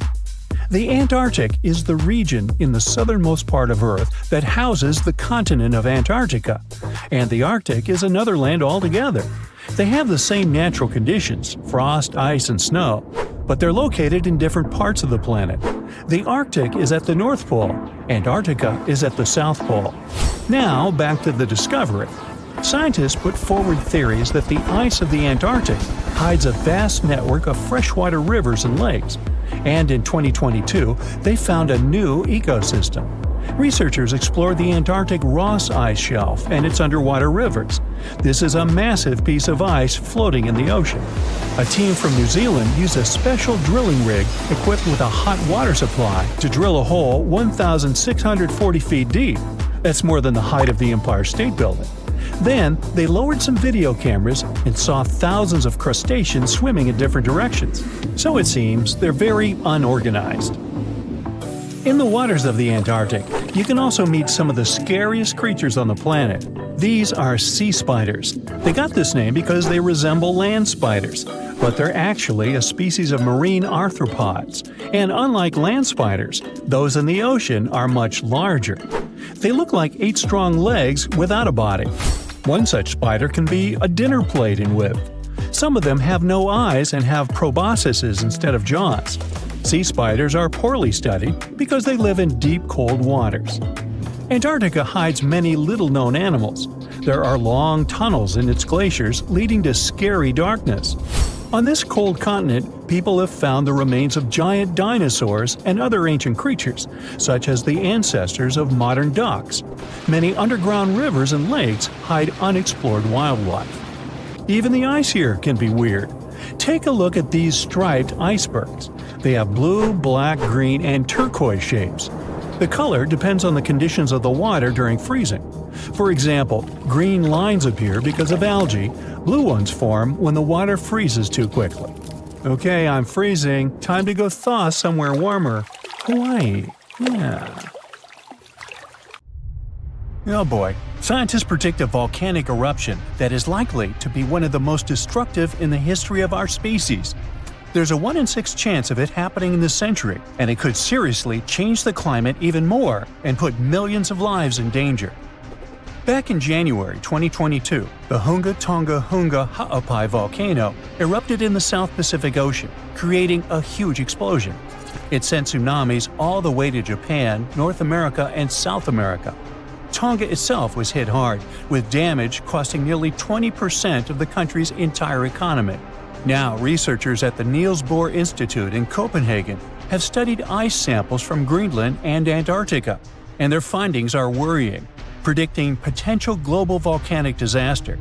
They say there's a real chance of a much bigger eruption, a whopping 10 to 100 times larger than Tonga's.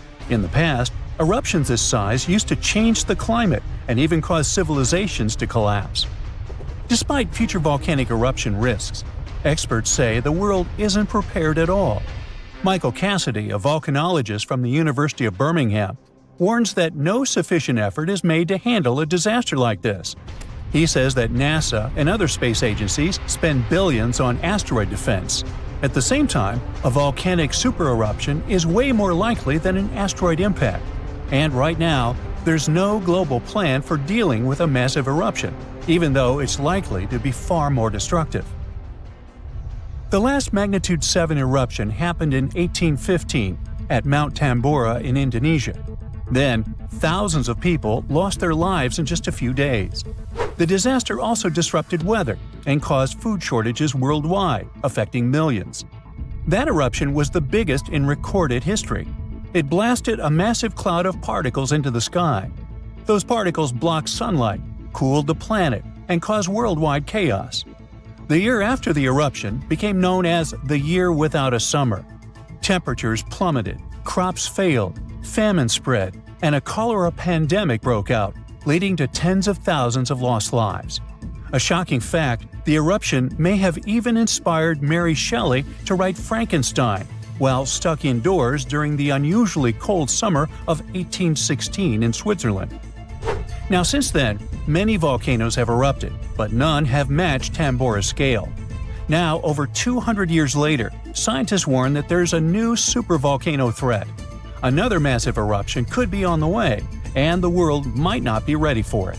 So, while scientists seriously discuss the likelihood of the next volcanic eruption, experts are calling for urgent action to prepare before it's too late. So, the thing is, a massive volcanic eruption today could be even more devastating than the Year Without a Summer.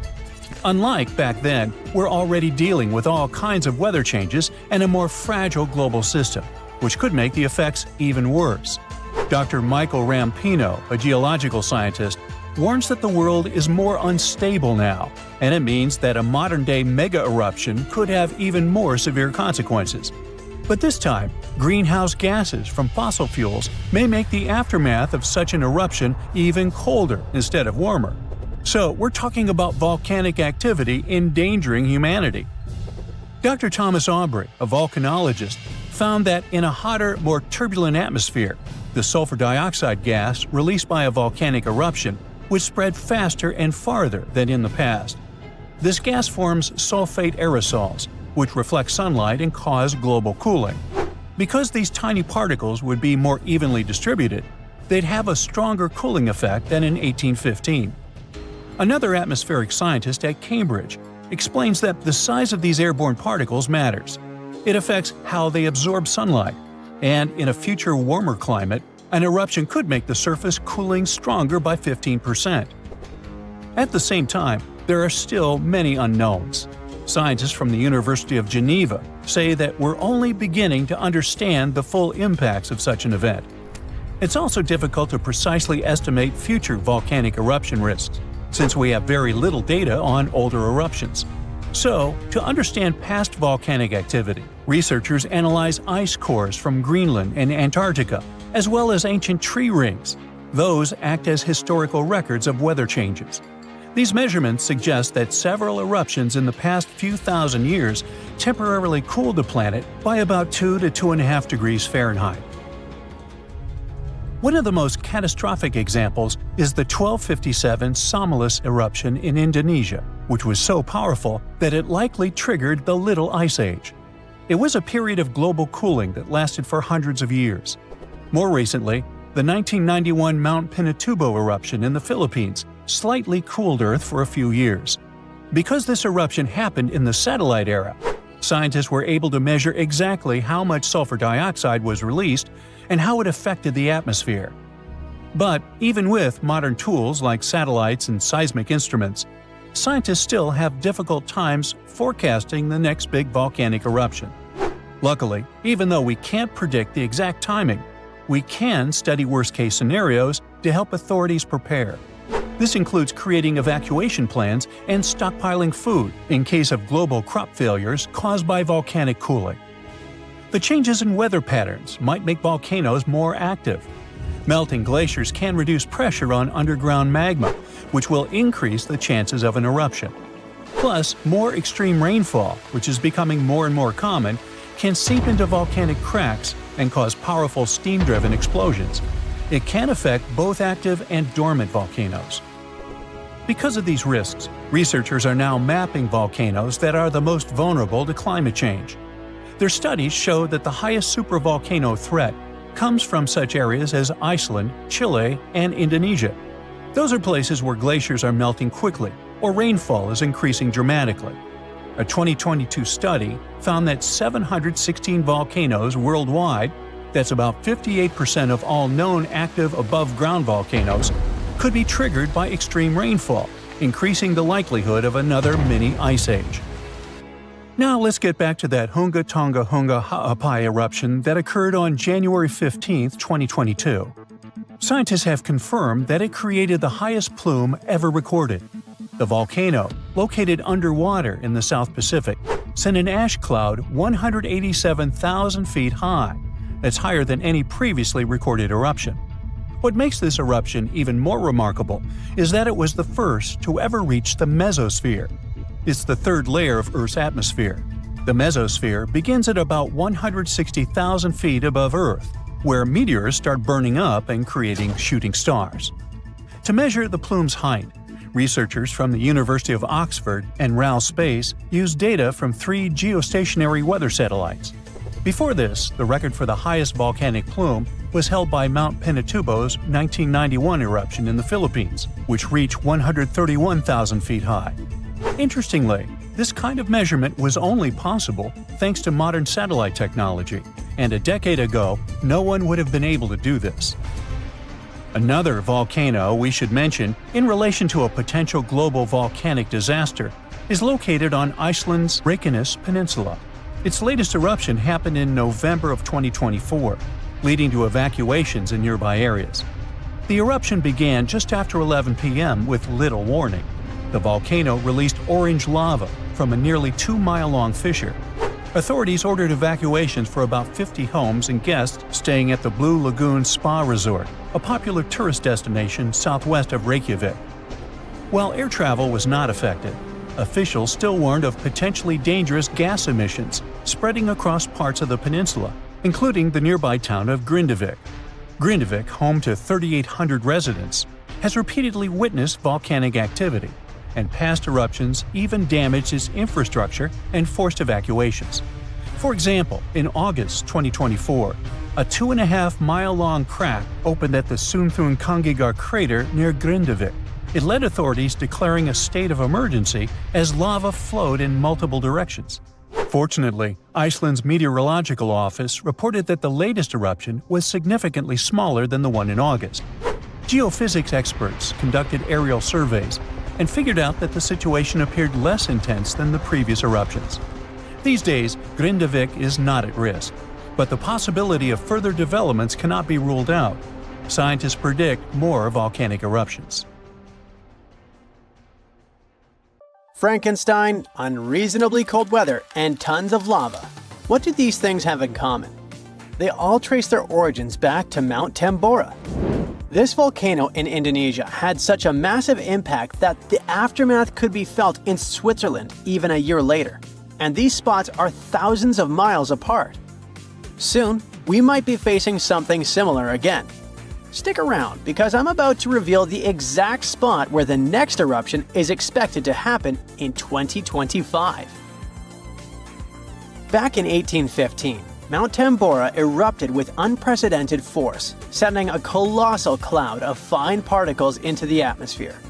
This cloud reflected sunlight, leading to global cooling and even the year without a summer in 1816. Temperatures plummeted, crops failed, and families worldwide faced food shortages, compounded by various health issues. Fun fact: Frankenstein appeared because of abnormally cold weather in the summer of 1816.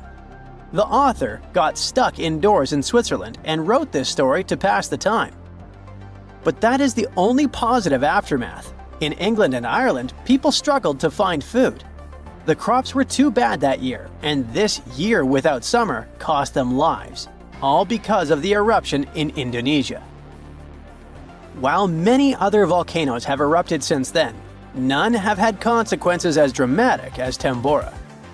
However, climate professor Marcus Stoffel from the University of Geneva believes potential serious eruptions aren't just a matter of luck, it's only a matter of time. So it's up to us. We can sit back and wait for the inevitable, or we can start preparing today. This future eruption will happen in a world that's vastly different from the one in 1815. Not only is our planet more densely populated now, but we've also experienced irreversible changes that affect our daily lives. Now, if you think volcanoes are always the bad guys, think again. They've actually played a crucial role in shaping our planet. They help with land formation, atmospheric development, and climate modulation. Just look at Yellowstone, for example. When thick lava oozed to the surface, it spread across the landscape and transformed the area forever. When volcanoes blow their tops, they release a mix of lava, ash, and gases, including carbon dioxide. But don't worry, compared to the emissions from fossil fuels, the amount from volcanoes is pretty tiny. What scientists are really keeping an eye on is sulfur dioxide, because it can have a big impact on our climate. When a major volcanic eruption happens, it can send sulfur dioxide soaring into the stratosphere, which is about 7 miles up in the atmosphere. Once there, it transforms into tiny aerosol particles that scatter sunlight, helping to cool the planet. This cooling effect isn't immediate though. Those particles can hang around for a couple of years and even circulate all around the globe.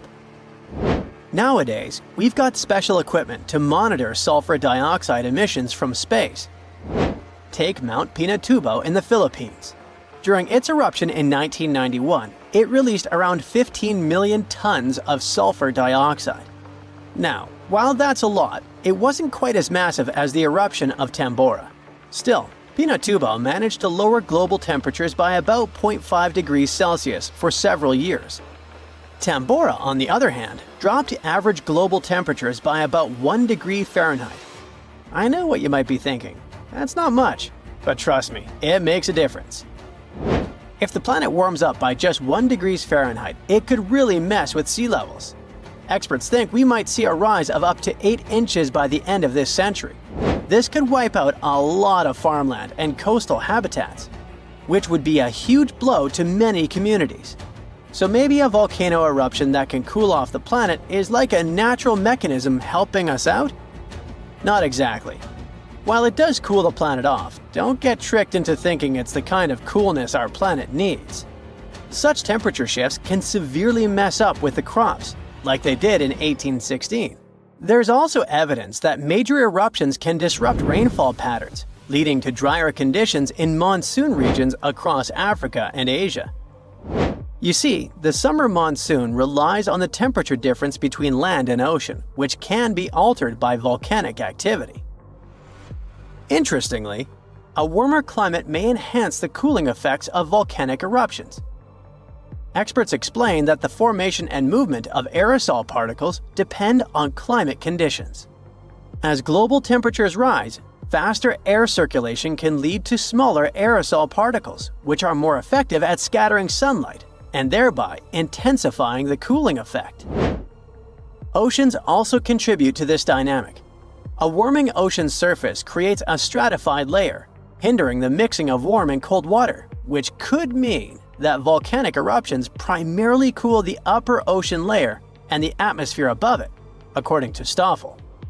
Moreover, climate change may influence volcanic systems directly. The melting of ice can trigger more eruptions by reducing the pressure that allows magma to ascend more easily. Additionally, increased rainfall associated with climate change can seep into the ground and interact with magma, potentially sparking eruptions.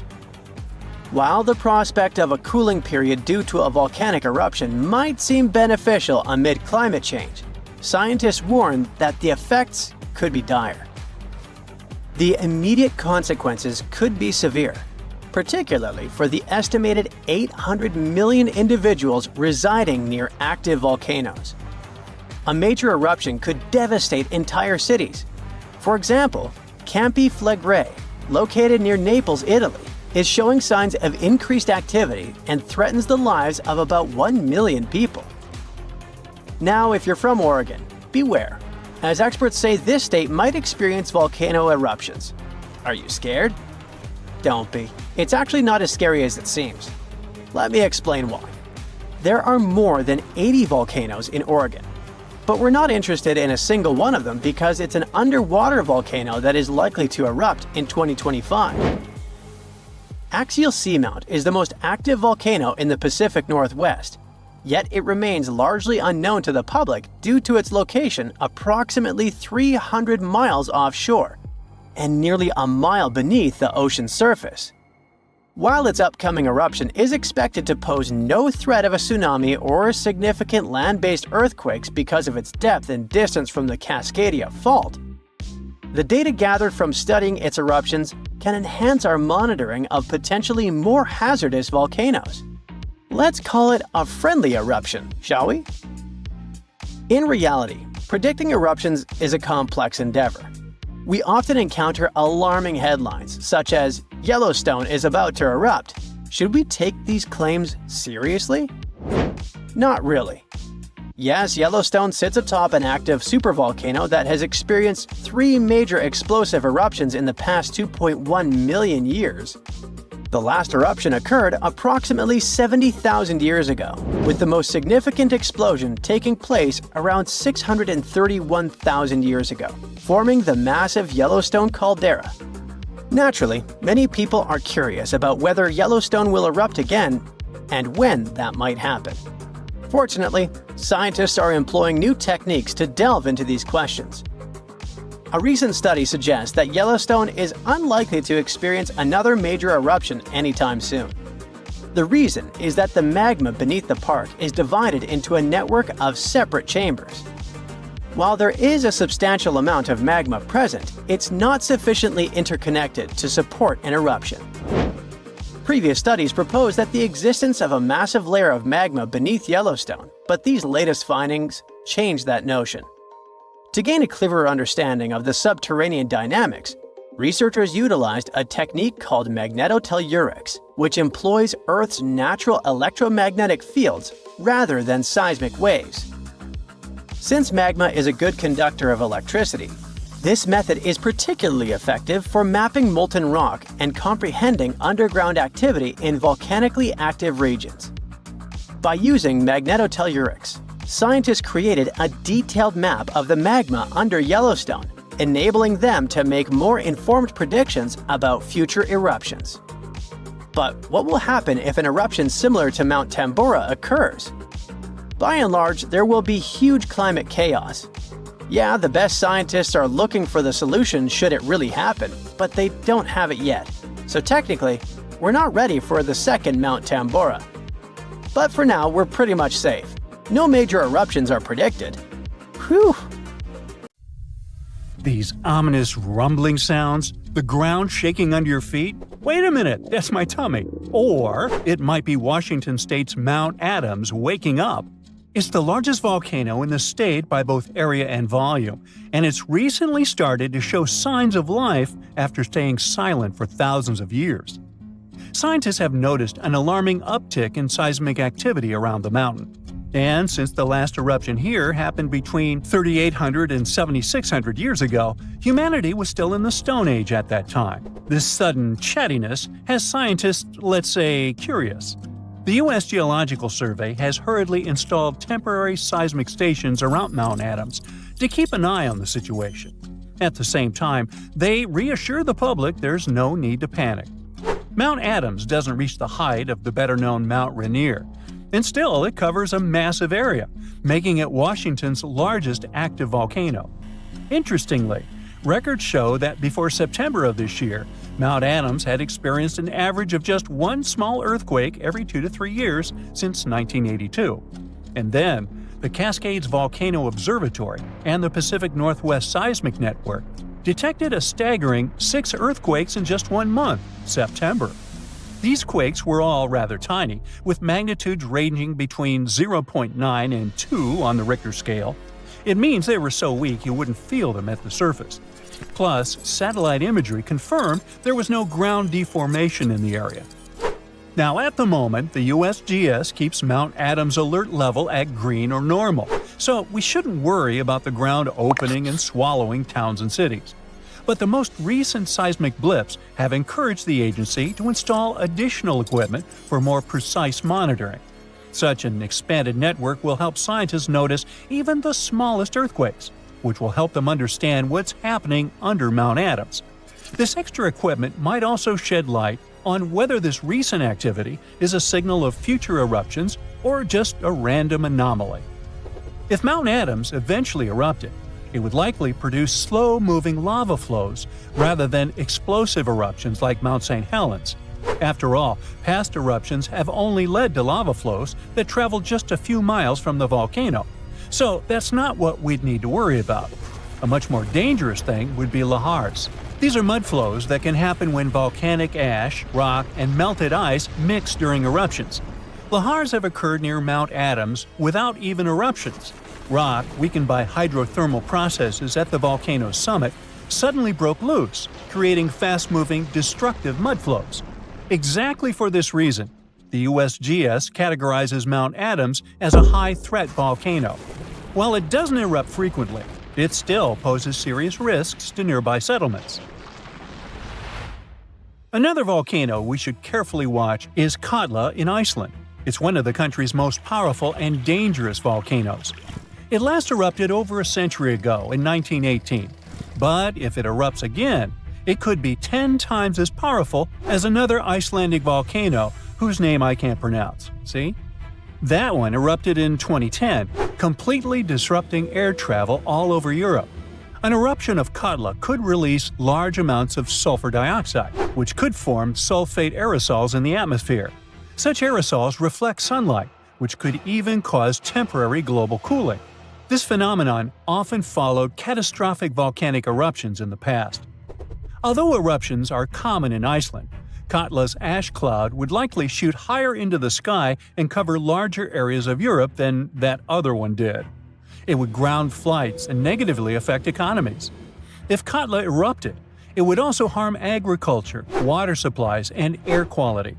In 2014, scientists noted that a large eruption could even cause a tsunami that might travel along Iceland's south coast and out to sea. But the potential impact of such a tsunami is still unclear.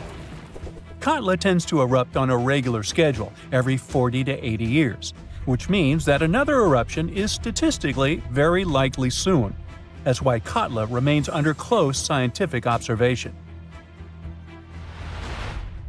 The Canary Islands' Cumbre Vieja erupted recently in 2021, reminding people of its destructive potential.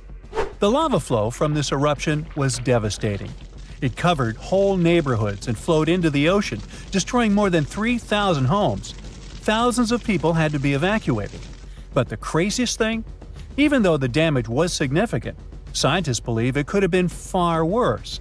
A massive eruption of Cumbre Vieja could have caused the volcano's entire western flank to collapse into the Atlantic Ocean, triggering a mega tsunami. This hypothetical tsunami could have potentially created waves hundreds or even thousands of feet high. They could have flooded coastlines around the Atlantic basin, including parts of the US and Europe. Luckily, recent studies claim that a collapse of that scale is unlikely. But even though the chance of a mega tsunami is low, scientists still think it's wise to prepare for possible eruptions because there's a chance of extensive damage.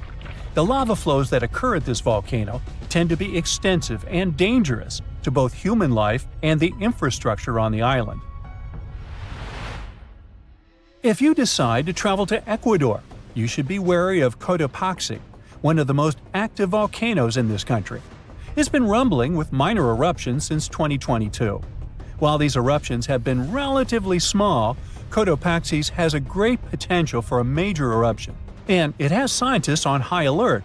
If Cotopaxi erupted on a large scale, it could produce a massive ash cloud over 12 miles high, threatening the lives of around 200,000 people in the neighboring area.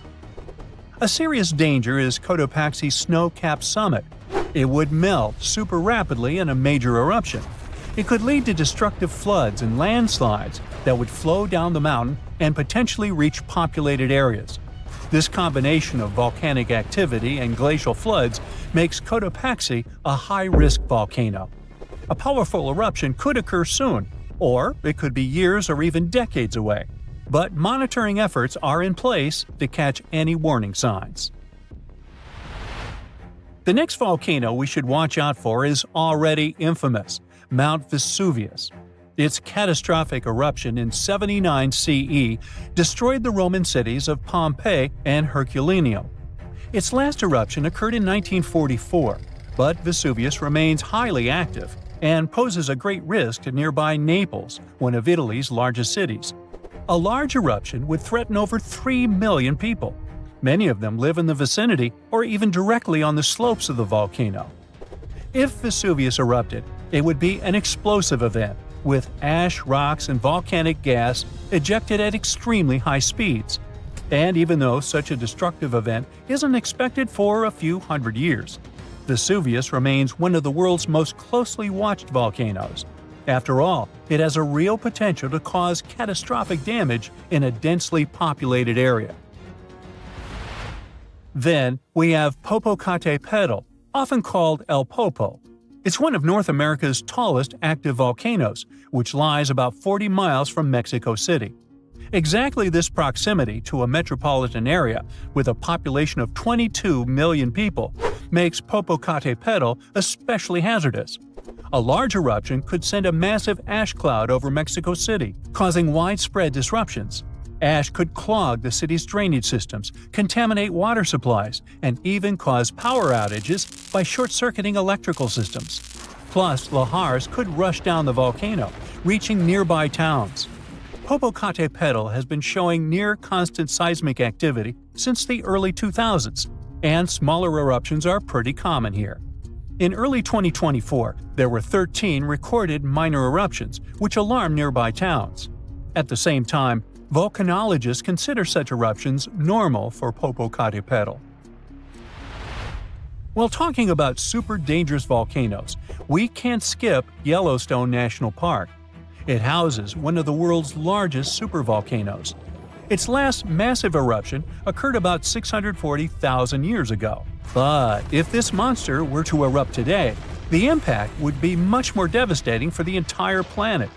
States closest to Yellowstone, including Montana, Idaho, and Wyoming, would be most affected, likely experiencing disastrous pyroclastic flows.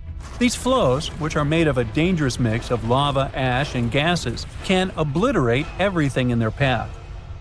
Large parts of the country would also be blanketed in volcanic ash, over 3 feet in some areas.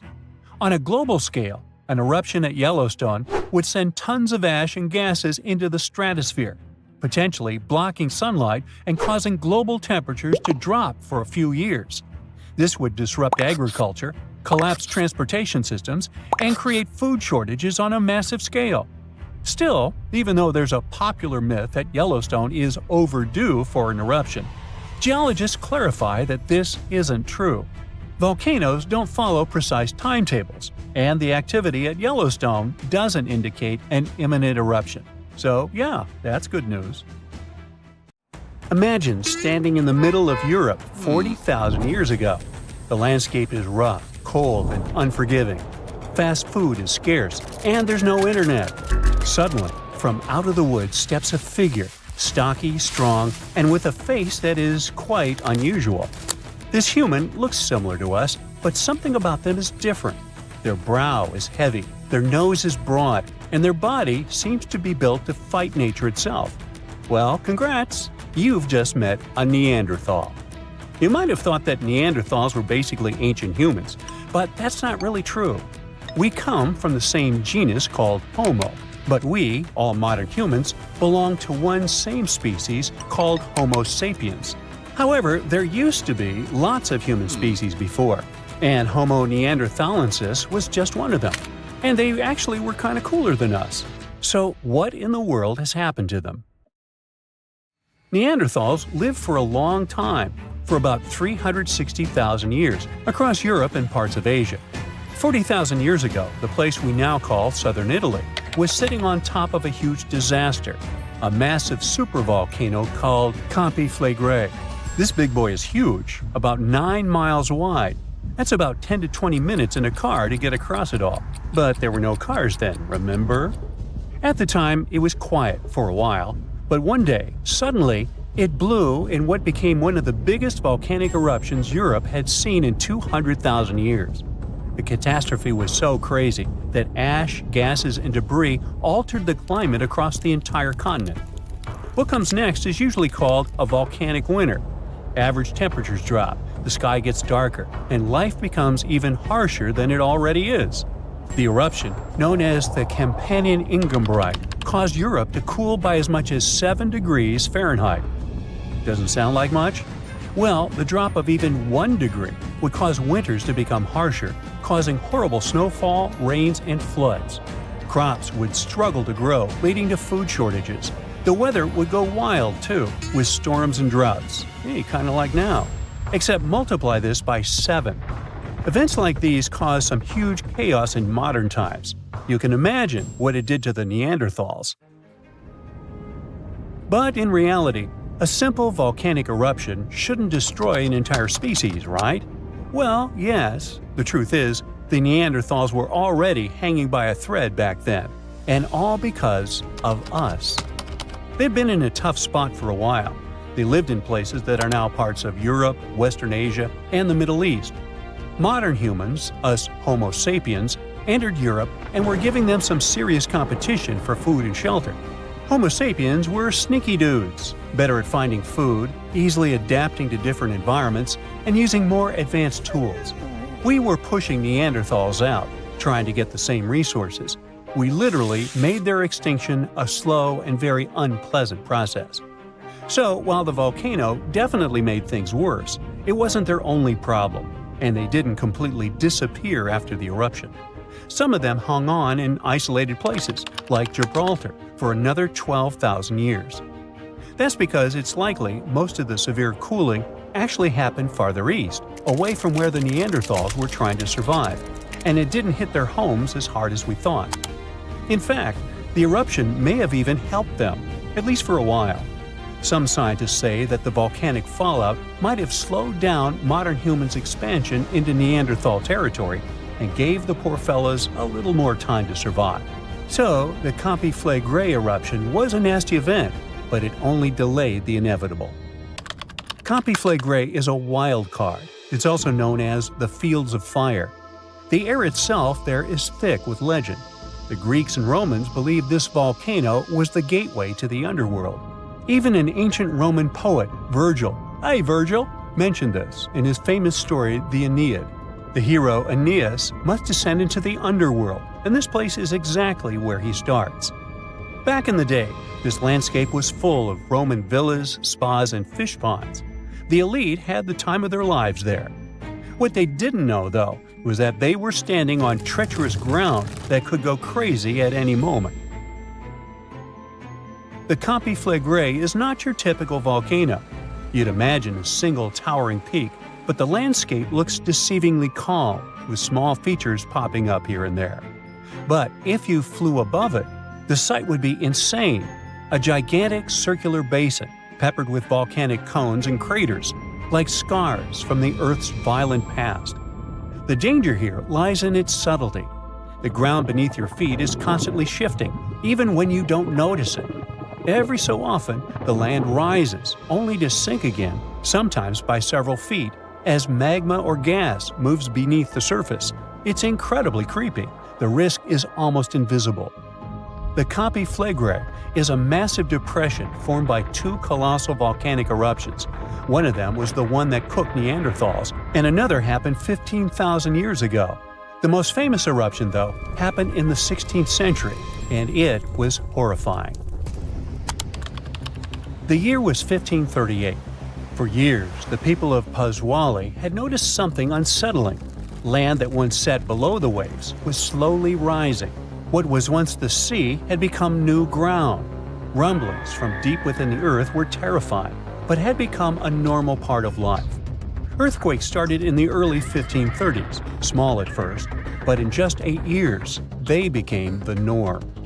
Until one day, on September 28th, horrifying tremors shook the ground.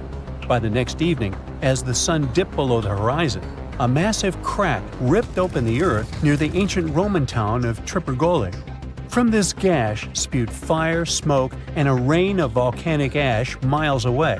It was thick and muddy, likely mixed with underground water.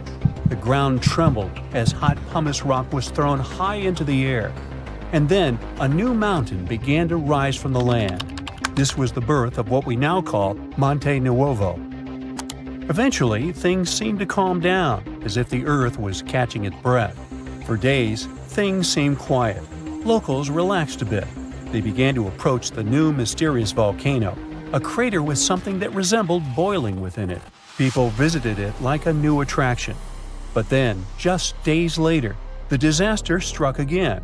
At night, without warning, a new mountain went wild. A blast from the southern flank hurled scoria, chunks of jagged volcanic rock, into the air. This one was fatal for 24 people. The debris found afterwards was huge and coarse. For centuries after, the only signs of life from the Monte Nuovo were small fumaroles, jets of gas seeping from the earth. But then, even those faded away. Now it's just a lush green cone, a pretty sleeping giant. But the ground near Naples, Italy, is still alive. The Campi Flegrei sits quietly for now, but it might not be for long. It's showing signs it might be waking up again. This supervolcano looks like a hellish landscape, with its boiling mud pits, geysers, and steam vents. Romans and medieval Christians once believed it was a gateway to the underworld, and who can blame them? What's spooky is that recently scientists detected unusual activity under the surface. In 2012, Italian authorities raised the alert level on the volcano from green to yellow, meaning that it needs close monitoring. There are certain changes that usually happen before an eruption. The magma below starts releasing gases, which could weaken the rock above, eventually triggering a disaster. Unfortunately, no one can predict exactly when or if it will erupt. But if it does, the consequences could range from a minor inconvenience for locals to a global catastrophe. Its last tiny eruption happened in the 16th century, and it wasn't too bad. But if history repeats itself, like it was with Neanderthals, we're all cooked. An eruption like that could lead to global cooling, crop failures, and widespread famine. Right now, a group of scientists is trying to get a clearer picture of what's happening beneath the surface. The Campi Flegrei Deep Drilling Project is working to drill a 10,000-foot borehole, hoping to check out the magma chamber up close. But at least for now, the supervolcano remains quiet, and let's hope it stays that way. Back in 2018, the biggest active underwater eruption ever happened, at least the one that we could officially record. Scientists followed earthquakes that struck the area in the western Indian Ocean off Madagascar. Between 2018 and 2021, over 11,000 earthquakes struck a small island called Mayan between Madagascar and Mozambique. The strongest one had a magnitude of 5.9. Until then, this area had been pretty peaceful.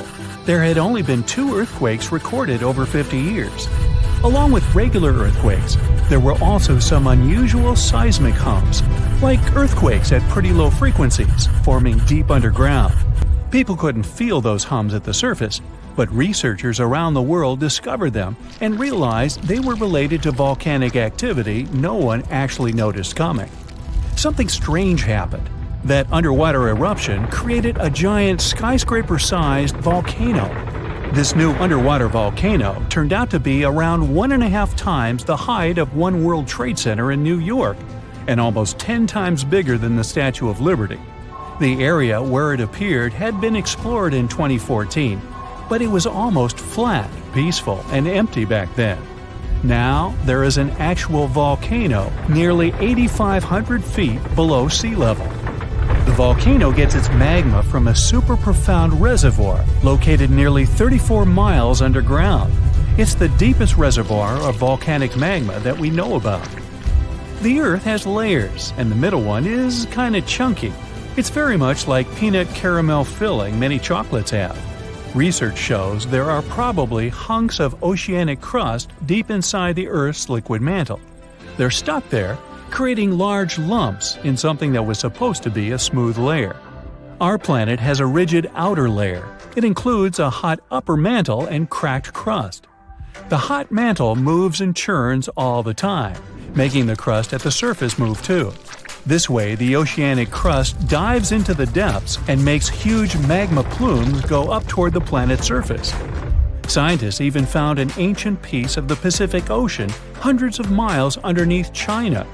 Those are the old remains of the Pacific seabed from long ago, and they were pulled downward below Earth's surface into the mantle transition zone. This rocky slab that used to be at the bottom of the ocean is made of the crust and some solid parts of the upper mantle. Most of the volcanic activity on our planet happens where we don't even see it, under the surface of the ocean. About 70% of all volcanic activity happens in the oceans, and mostly in the area of the South Pacific, with over 1,100 volcanoes squeezed into that area. Coastal cliffs, mountain changes, soils, and sediments that line valleys. These are only a small portion of the rocks on our planet. Oceans hide so much more deep down below the Earth's surface. In between the Earth's surface and its core is the mantle.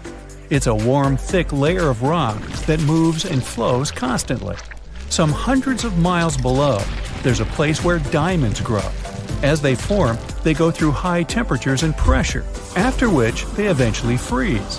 That way, when they arrive at the surface, scientists can explore their structure, find out how they formed, and understand better what's going on in the depths of our planet.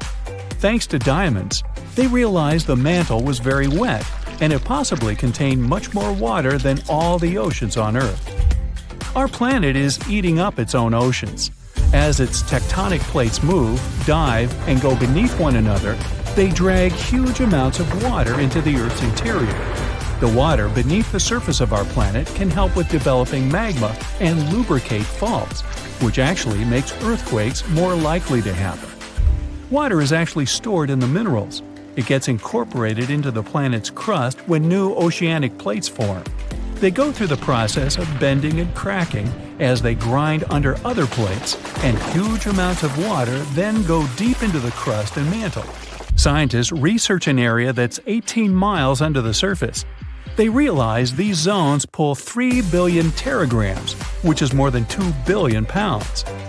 Any ocean is like a whole new world. There are incredible sceneries below the surface, magnificent waterfalls, lakes, and rivers. There are thick layers of salt beneath the seafloor, and rivers and lakes form because seawater goes through those layers and dissolves them, creating something that resembles pools. The dissolved salt makes the surrounding water denser. That water then settles there, which eventually forms underwater lakes or rivers. But there are also mountain chains, trenches, canyons. There's a canyon in the Bering Sea with more than 8,500 feet of vertical relief. This makes the Grand Canyon look way smaller than it is, since the underwater canyon is nearly 2,500 feet deeper.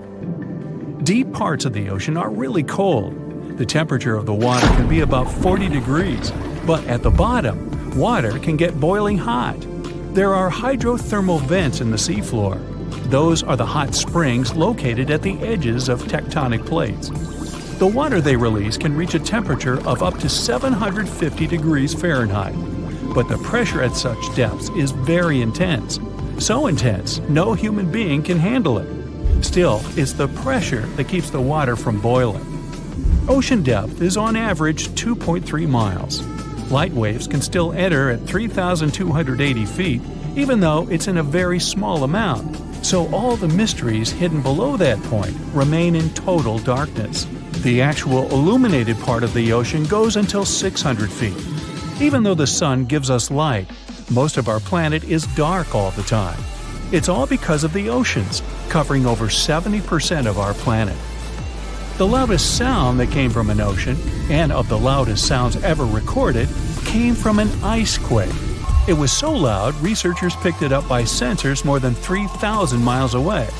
There was a seismic activity that made frozen ground break down. The Antarctic ice sheet is bigger than the continental part of the United States and Mexico together. A big iceberg from Antarctica holds over 20 billion gallons of water, which could make a 5-year water supply for 1 million people.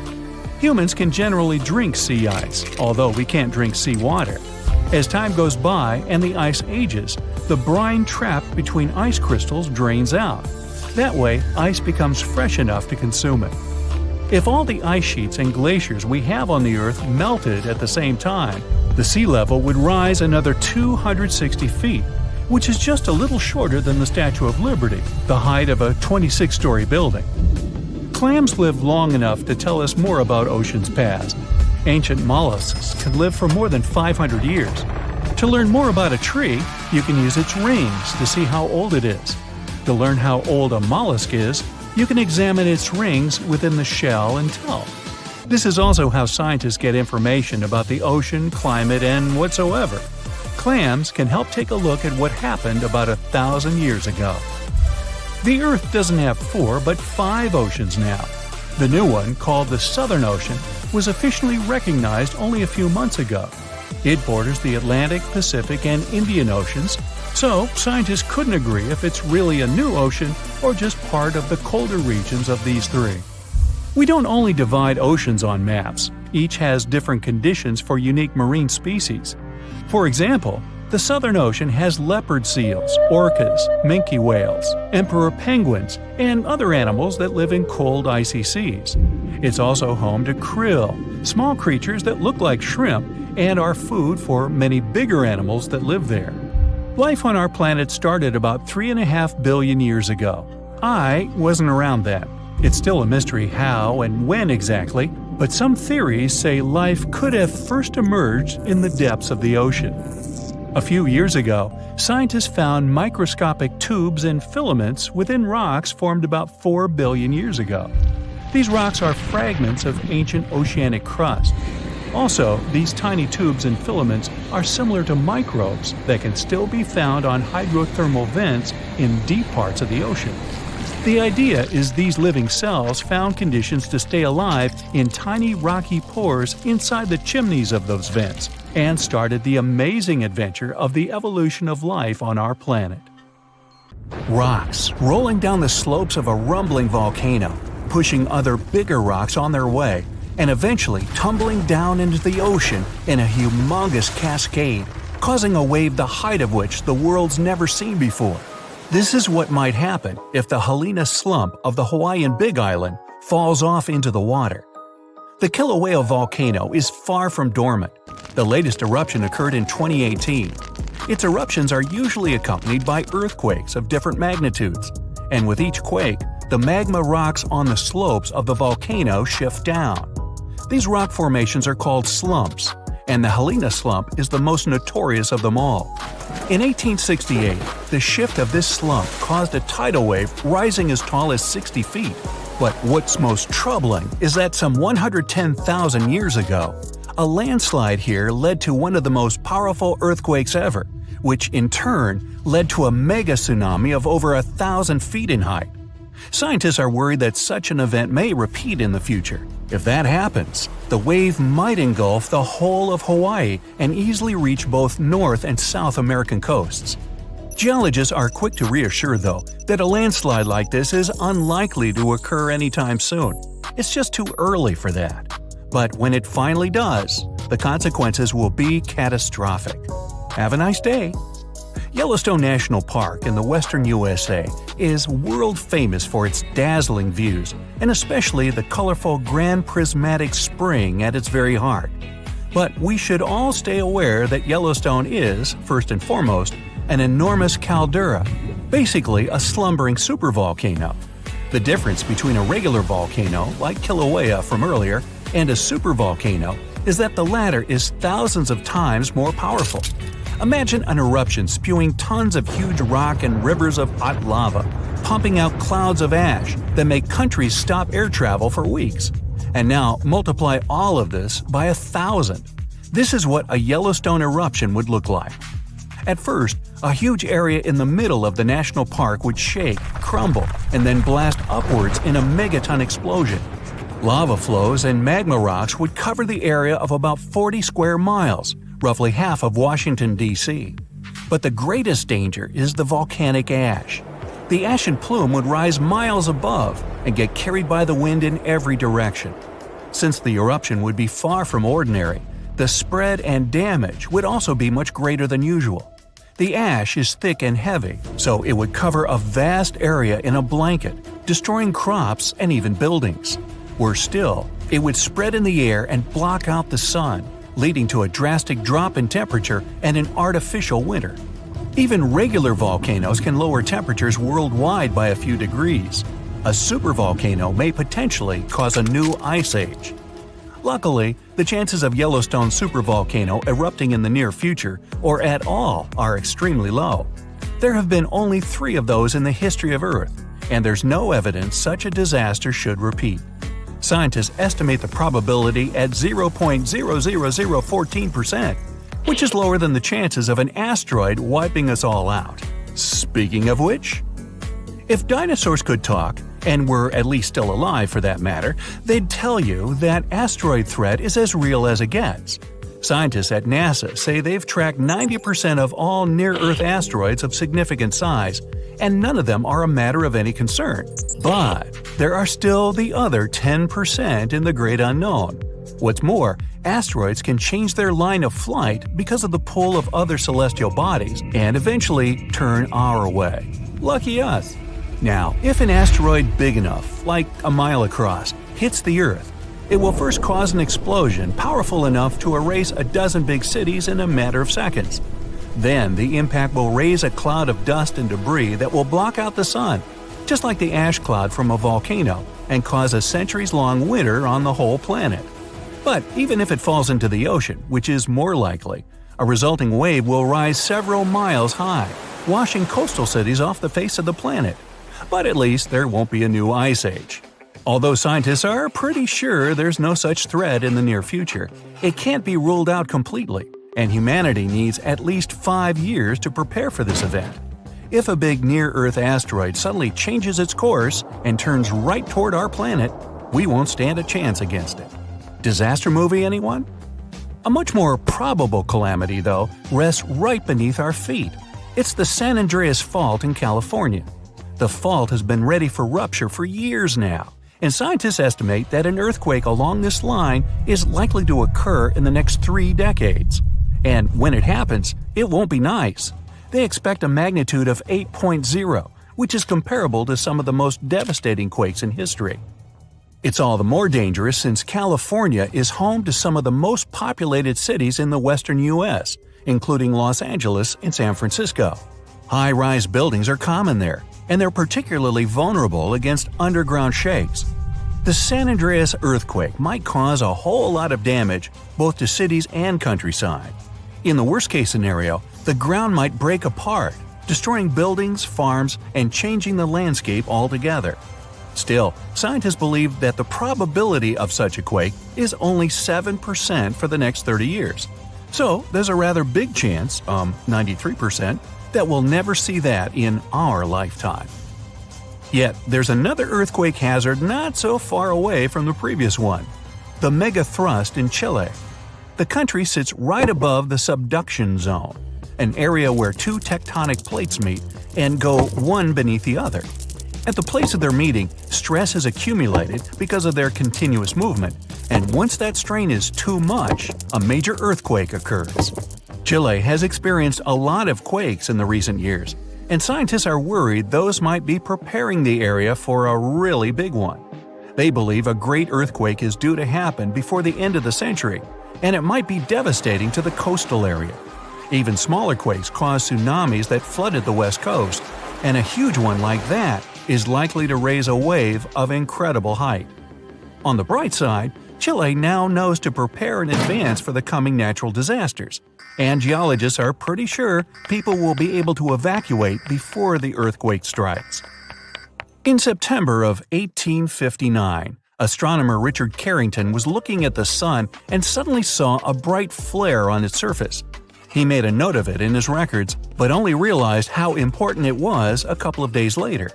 The energy from that flare reached Earth and struck it directly, causing northern lights to appear above Cuba and burning telegraph lines all around the world. This was dubbed the Carrington event, and it was a solar storm. Such storms hit the Earth fairly often, but none of them were so powerful as the Carrington event, neither before nor after. But in 2012, astronomers registered a similar solar flare whose energy nearly hit our planet once again. If it had been just a week earlier, we'd have been in big trouble.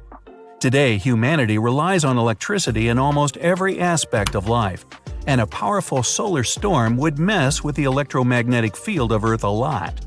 All electric appliances would either shut down or short-circuit, and huge transformers powering basically everything would go out of order for good. It would take years to repair them, and the cost of such a massive blackout would count in trillions of dollars. The worst of it is that science is almost unable to predict solar storms, and even if we could know about them in advance, we'd be powerless to stop them. The flare happens in a matter of seconds, and it takes about 8 minutes for the particles to reach the Earth's atmosphere, causing the disturbance.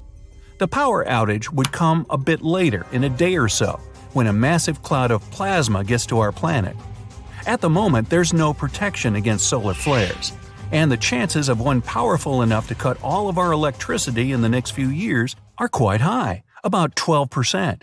The only good thing about all this is that we now know of such a possibility and can at least prepare in advance. Hey, don't forget to pack some underwear and socks. You'll always need those.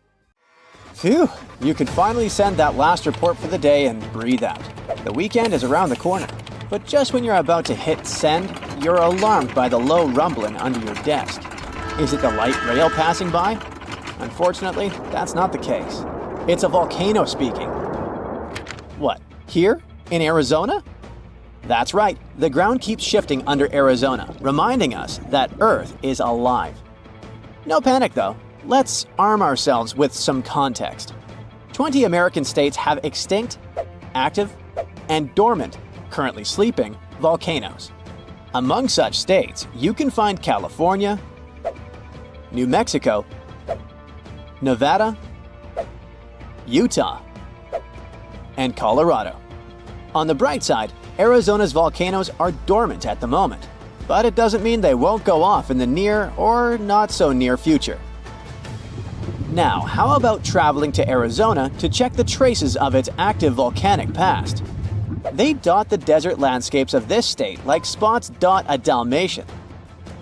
There are entire volcanic fields southwest of Phoenix, east of Douglas, near Flagstaff, north of Kingman, and near the Mexico border. The most worrying thing about these fields is that even though they're not active at the moment, eruptions in this region might happen every 1,000 years or so. Well, the time seems to be up.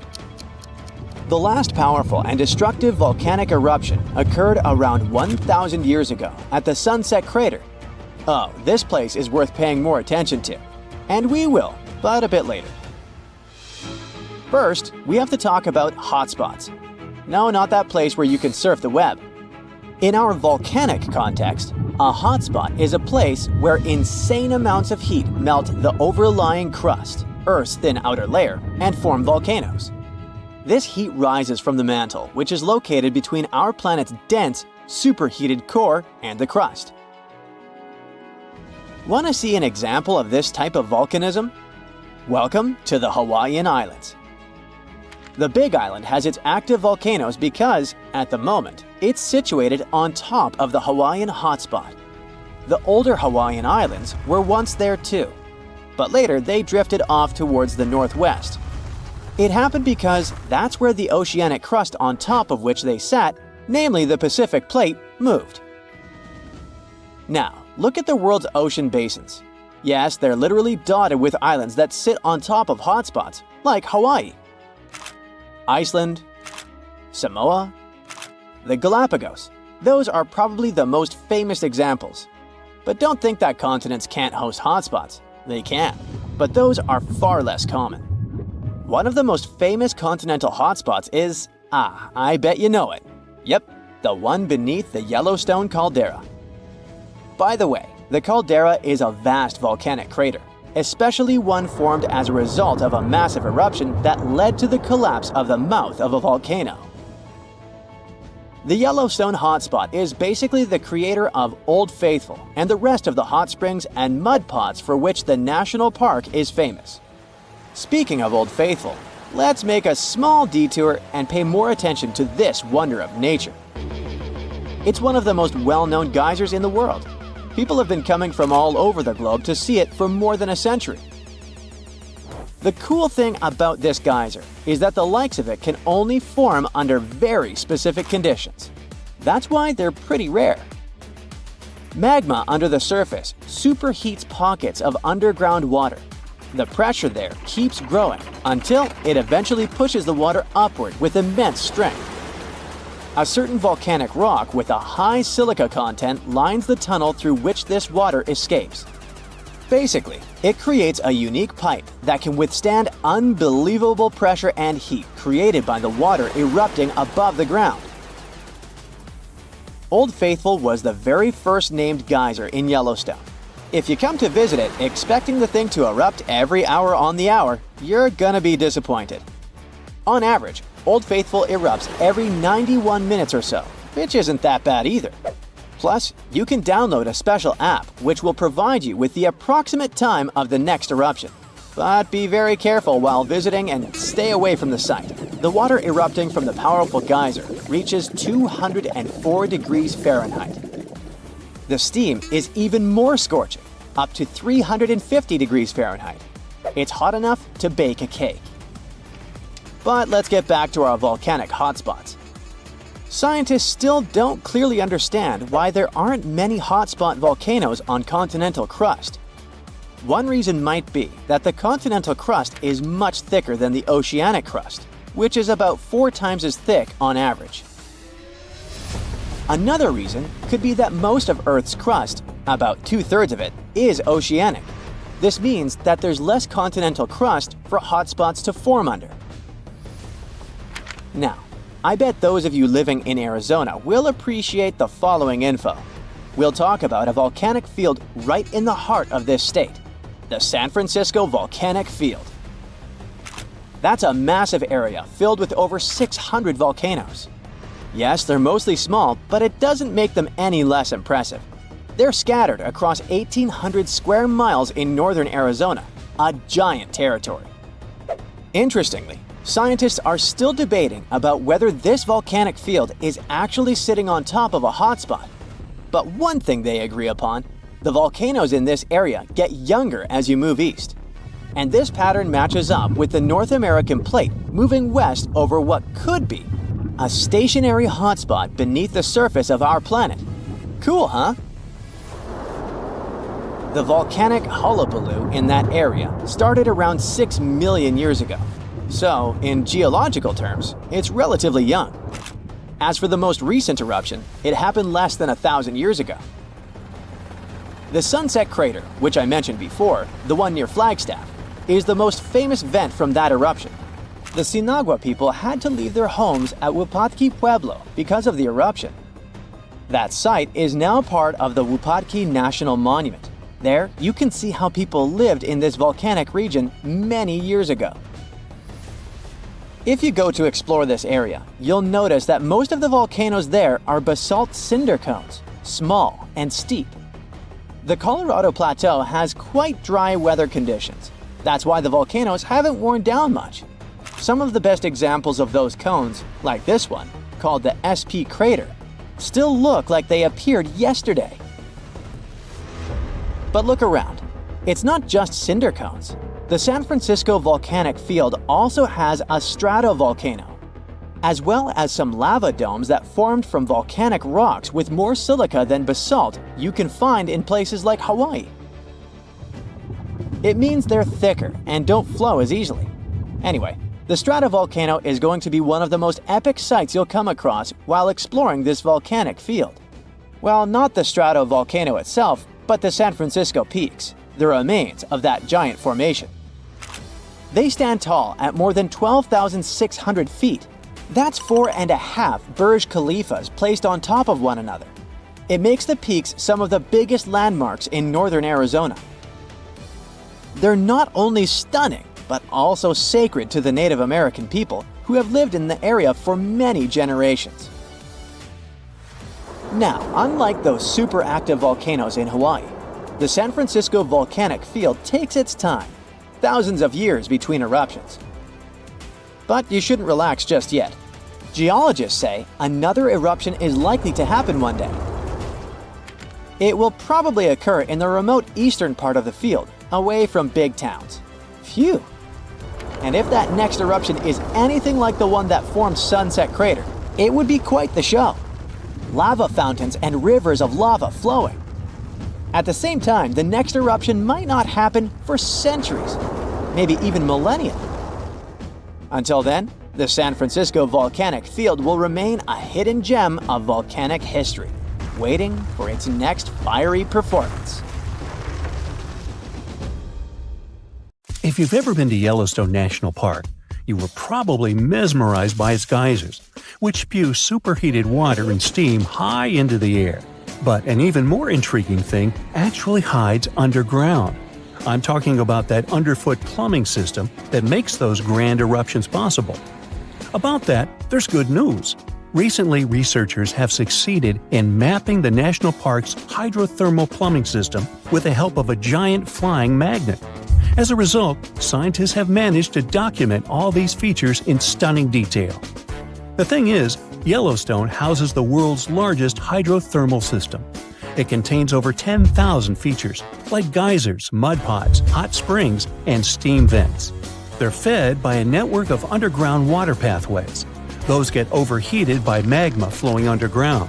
It causes the water to rise to the surface. Now, no one actually knows much about the workings of this system, but the newly created maps might finally shed light on it.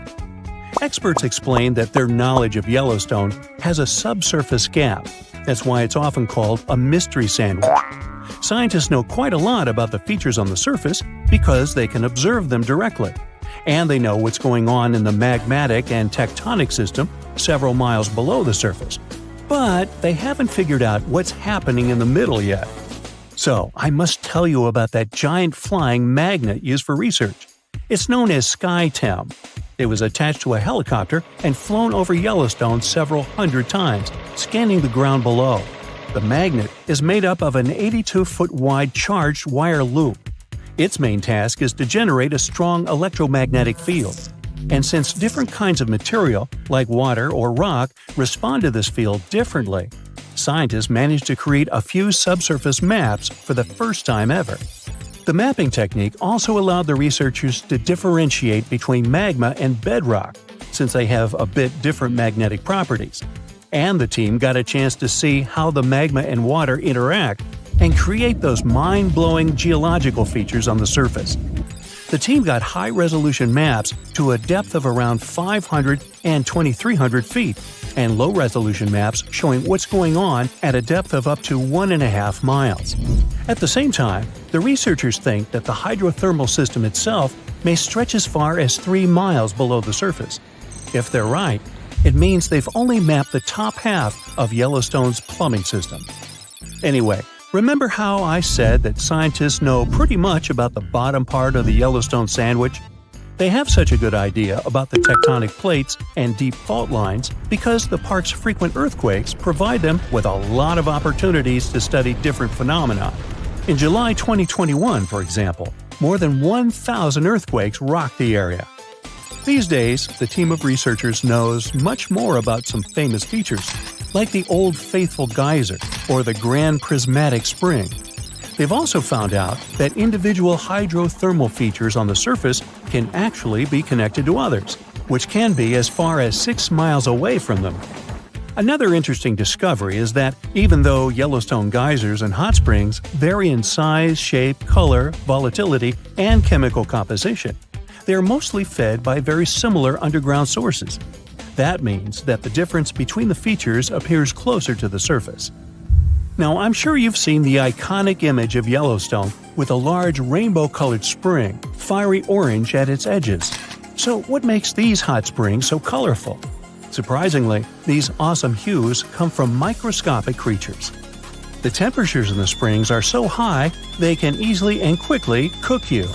Plus, the water there is super acidic, like the liquid in a car battery. But there are certain types of heat-loving microbes that don't mind these crazy conditions. You can even say they're thriving there.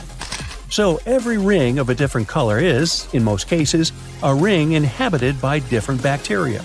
And each species is adapted to a particular temperature or pH level, which measures how acidic this or that environment is. For example, take the Grand Prismatic Spring, yes, the iconic one. Its rainbow hues likely hint at the diversity of microbes living there. So, starting from the center of the hot spring, you can see a beautiful aquamarine color there. That's where the water temperature is the highest, reaching 189 degrees Fahrenheit, because this area is right over the underground water source. The water there is too hot even for microbes. That's why what you see is mostly clear water. As for the reason for its blue color, it's the same as why the sky is blue. Sunlight hits the surface of the water and the light scatters, but the blue light scatters the most, getting reflected back to your eyes. Now, the next ring of color is yellow, all thanks to certain cyanobacteria. The temperature in this yellow ring reaches 165 degrees Fahrenheit. If the conditions in the hot spring were a bit different, these bacteria would create a blue-green hue, thanks to a green pigment called chlorophyll. But since the sunlight hitting the spring is too intense, the bacteria start producing another type of pigment. It's called carotenoids. And guess what? It acts as a sunscreen for the bacteria. And since this pigment is orange, the normally green bacteria get a yellowish hue. And finally, we've got that bright orange color closer to the edges of the prismatic spring. It's a bit cooler there, around 149 degrees Fahrenheit. In this part of the spring, you can find several types of bacteria. They all produce substances that give the spring this bright orange color. And finally, right at the edges of the spring, the temperature is cooler, around 131 degrees, and a greater variety of microbes can survive there. All of them combined give the edges of the spring that red-brown hue. But scientists believe that people and their activity may have influenced the colors of Yellowstone's hydrothermal features. For example, in the past, the temperatures in the Morning Glory pool used to be much higher than they are today. That's why its color was a deep blue. But trash has started to accumulate in the pool, and some of it clogged the vent. This caused the temperatures to drop, which led to microbial growth. As a result, that pretty blue color turned into orange-yellow. As for Yellowstone's geysers, the most famous one is called Old Faithful.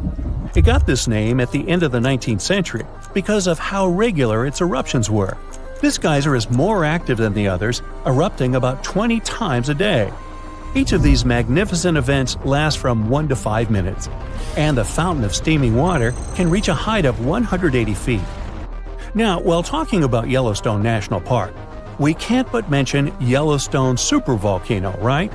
Supervolcanoes appear when huge volumes of magma are trying to escape from deep underground.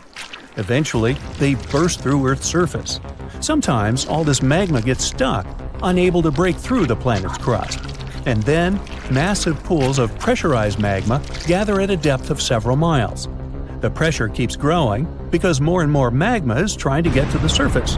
At one point, a super eruption goes off. You don't necessarily want to be around for that. Over the past 50 years, the Yellowstone caldera has risen almost 3 feet. It shouldn't alarm you though. Experts are sure it's a natural behavior for Yellowstone. Periods of dome-shaped uplift are followed by the caldera lowering. Scientists think the supervolcano doesn't present any danger at the moment. For an eruption to happen, the magma inside has to be at least 50% molten. With Yellowstone, this number is just 5 to 15%. Even better, a recent study made the researchers believe the hotspot might be in a state of decline right now, even despite all the breathing and dome-raising activity. There have been at least 3 other supereruptions in the history of Yellowstone volcano. They happened 2.1 million, 1.3 million, and 640,000 years ago, long before video. The most recent supereruption was dubbed the Lava Creek eruption. It formed the Yellowstone caldera after spilling out 240 cubic miles of rock, dust, and volcanic ash. No thanks, I'll pass. Our planet's biggest and meanest supervolcanoes are waking up. When they erupt, you'll surely notice it, even if you live thousands of miles away from the epicenter. Scientists are worried we might not have enough time to prepare and deal with the consequences of a supereruption. There's some volcanic activity close to the Italian city of Naples. And no, it has nothing to do with the famous Mount Vesuvius, but with another volcano. This one is harder to see as it doesn't have a tall peak like Vesuvius. But don't let this bad guy trick you. It could be way more dangerous than its giant neighbor. It does have a huge crater that's about 8 miles wide. This volcano is called Campi Flegrei, and it's actually one of the largest volcanoes in Europe, sitting under the town of Pasquale. So, Campi Flegrei erupted 39,000 years ago with a bang so massive it spread ash across the whole Mediterranean region. It also caused the temperature to drop by over 16 degrees Fahrenheit across Eastern Europe. It was the biggest volcanic eruption in Europe in 200,000 years. Since then, Campi Flegrei has had smaller eruptions, and the last one happened in 1538. Now the area is full of small craters, hot springs, and bubbling pools, and they're all proof that this volcano is still very much alive and brewing something. Since the early 2000s, the ground in the giant crater and the town nearby have been slowly rising by about 1 to 1.5 inches every year. There were at least 150 earthquakes that shook this supervolcano lately. In May 2024, there was a 4.4 magnitude in the area, the biggest in the last 40 years. Residents had to leave their homes and camp outside, fearing there would be more earthquakes. No one knows how Campi Flegrei is going to behave in the following months or years, but the authorities are organizing evacuation exercises to prepare the population just in case. The Italian volcano looks like an innocent kitten compared to the real giants like Yellowstone. For a volcano to deserve the title of a super one, it must be able to produce catastrophic-scale eruptions and eject huge amounts of magma, ash, and volcanic gases. The Yellowstone giant meets these criteria. Even though it moves from time to time, the Yellowstone supervolcano hasn't erupted for 640,000 years. But when it does wake up, it might erupt with incredible power, about the same amount as 10 huge nuclear power stations can produce. Under the ground, beneath Yellowstone, there's a superhot area full of molten rock called magma. As more magma moves into a big space called a magma chamber, the ground above starts to swell or rise. When the magma cools down, the ground falls. Between 2004 and 2009, the ground at Yellowstone rose by almost 10 inches, but then it started to slowly go back down in 2010. Scientists aren't sure if it's going to erupt anytime soon. There's also another big volcano called Long Valley in California that has been active since 1980, and it can be a really big threat. Scientists studying this supervolcano found out that before its biggest eruption, 760,000 years ago, the buildup may have taken less than a year. Now, that's bad news, because a supervolcano eruption can have a huge effect on the world, like the eruption of the Toba volcano in Sumatra around 74,000 years ago. It became the biggest volcanic eruption the Earth had seen in 28 million years.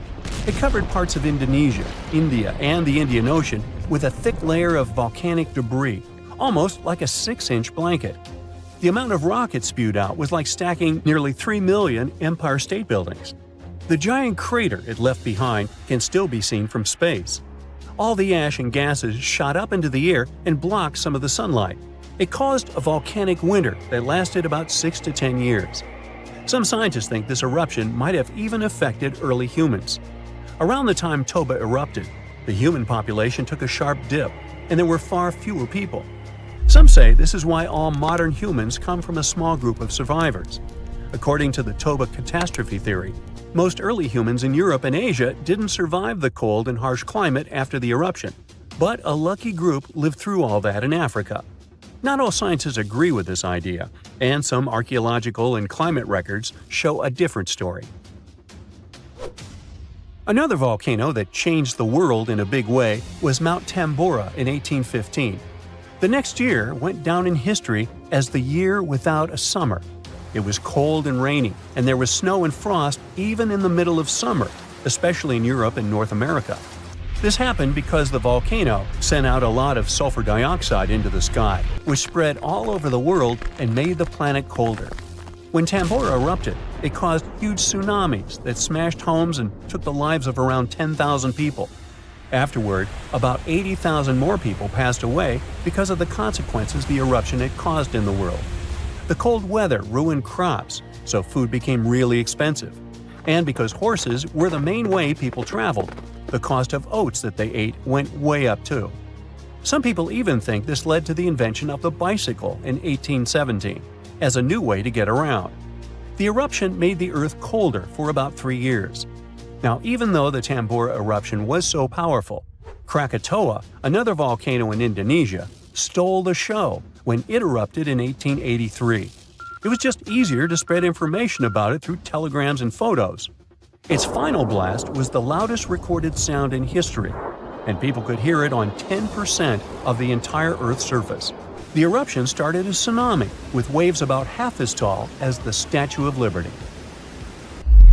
Now, if we only had 12 months to prepare for a supervolcano eruption, it would be really hard to store enough food and get ready. But don't panic just yet. Supervolcano eruptions are very rare, and the last one happened 26,500 years ago in New Zealand. Scientists think that a super eruption happens once every 100,000 years on average. But the sad part here is that the Earth doesn't follow a perfect timeline. There could be clusters of super eruptions with shorter gaps between them and then longer quiet periods. Since there have already been 2 super eruptions in the last 100,000 years, there's always a chance one could happen again sooner than we expect. Plus, although there are places like Yellowstone and Long Valley where we expect volcanoes to erupt, there are less obvious possible hotspots. In Chile, there's a volcano called Laguna del Maule that has erupted in the past and left behind a huge crater. Over the last 20 years, the ground there has been swelling really fast, rising up to almost 1 foot a year. Some people are worried that this could be a sign of a big eruption coming. But scientists say there's not enough magma yet to cause a super eruption. In Bolivia, the Juturancu volcano is also acting up. It's part of a group of volcanoes that have caused super eruptions in the past. Since the 1960s, the ground around Juturancu has been lifting, but the last eruption was 250,000 years ago. Even though the magma might be rising, it's not enough to worry about just yet.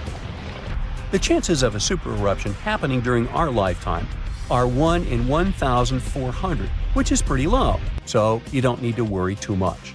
But just like someone wins the lottery every week with very small chances, a super eruption could happen sometime in the future, and when it does, we'll need to be. Whoa! Earth's surface is shaking. Long cracks split the ground open. Lava rivers are rapidly flowing down the slopes. Deafening noise is filling the air. Rocks and other debris are flying high up. Clouds of volcanic gas and ash cover the sky. Now, this is not a plot of a blockbuster disaster movie. It's what happens when supervolcanoes decide to erupt. But this is likely not the scenario that will take place when the world's largest volcano, Mauna Loa, decides to finish its long nap. In 2021, scientists were sure it would happen soon, but so far, nothing. The volcano's seismicity keeps increasing and then going back to normal. But you never know when this giant will finally come back to life. That's why experts have been monitoring geological activity on Hawaii's largest island for quite some time. The Big Island of Hawaii is made up of 5 volcanoes, including the most active on the planet, Kilauea, and the largest, Mauna Loa. This gigantic thing makes up almost half the landmass of the island. And what lava Kilauea emits in one day, Mauna Loa could spew out within 20 minutes. That's what it did in 1984. While Mauna Loa's smaller sibling has been throwing tantrums for a while, the giant has been slumbering ever since its last eruption. But very recently, the Hawaii Volcano Observatory has recorded more than 200 mini-earthquakes below Mauna Loa. It likely means an increased flow of magma down there. Good morning! The volcano might be waking up, or not. If Mauna Loa did suddenly erupt, lava flows could reach the ocean and the most populated and touristy places, like Captain Cook, very quickly, in a matter of hours. In 1984, the last time the volcano erupted, lava got as far as the outskirts of Hilo on the other side of the island. That's where a campus of the University of Hawaii is found. Luckily, people had a few weeks' warning to get ready for the disaster. These days, locals have special go bags ready with the most important stuff, including documents and money. Such precautions can come in handy in case of an emergency evacuation. Even though most Mauna Loa eruptions have so far only affected the summit area, several of them sent lava all the way down to the ocean, and you never know how powerful the next eruption will be. Now, what is the highest mountain on Earth? Mount Everest, you say? Well, it depends. From seafloor to the summit, Mauna Loa is 1,000 feet taller than the famous Himalayan peak.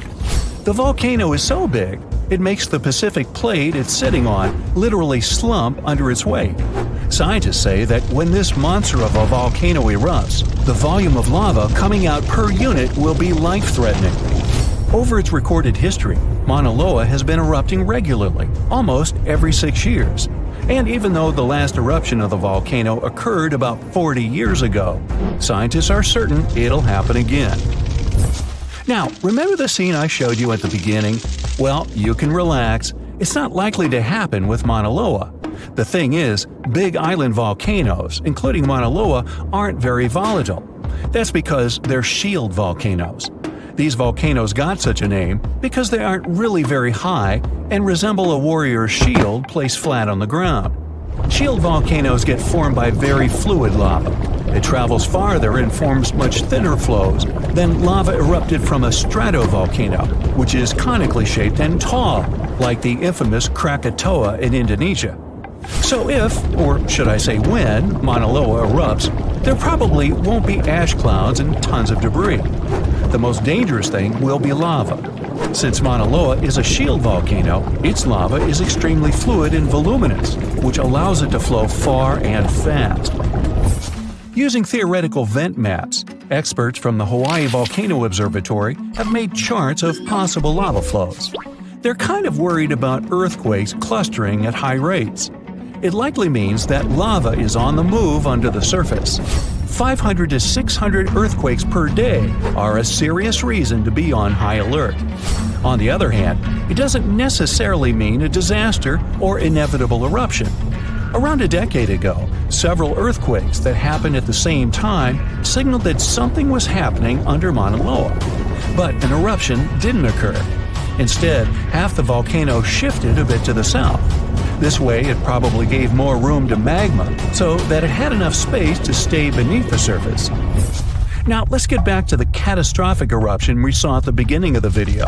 That's what often happens when a supervolcano erupts. Those are volcanoes that have at least once had an eruption with a volcanic explosivity index of 8, which is the largest recorded number on the index. Supervolcanoes are often extremely large, with no cone at all. That's because they're typically the remains of gigantic magma chambers that once flared up, leaving behind a caldera. They're usually found over hot spots. Supervolcanoes can produce super eruptions, and when they do, they blow more than 240 cubic miles of ash, molten rock, and hot gases up into the air. In other words, 4 super eruptions could fill the Grand Canyon to the brim. Supervolcanoes get formed when gigantic volumes of scorching hot magma are trying to escape from deep underground. This magma rises close to the surface but can't break through Earth's crust. That's why a huge pressurized pool of bubbling magma gathers at a depth of only several miles. The pressure keeps growing because more magma is trying to get to the surface until, bam, a super eruption occurs. The most recent super eruption happened in New Zealand. Well, when I say recent, I mean around 26,500 years ago. Nah, I wasn't around then.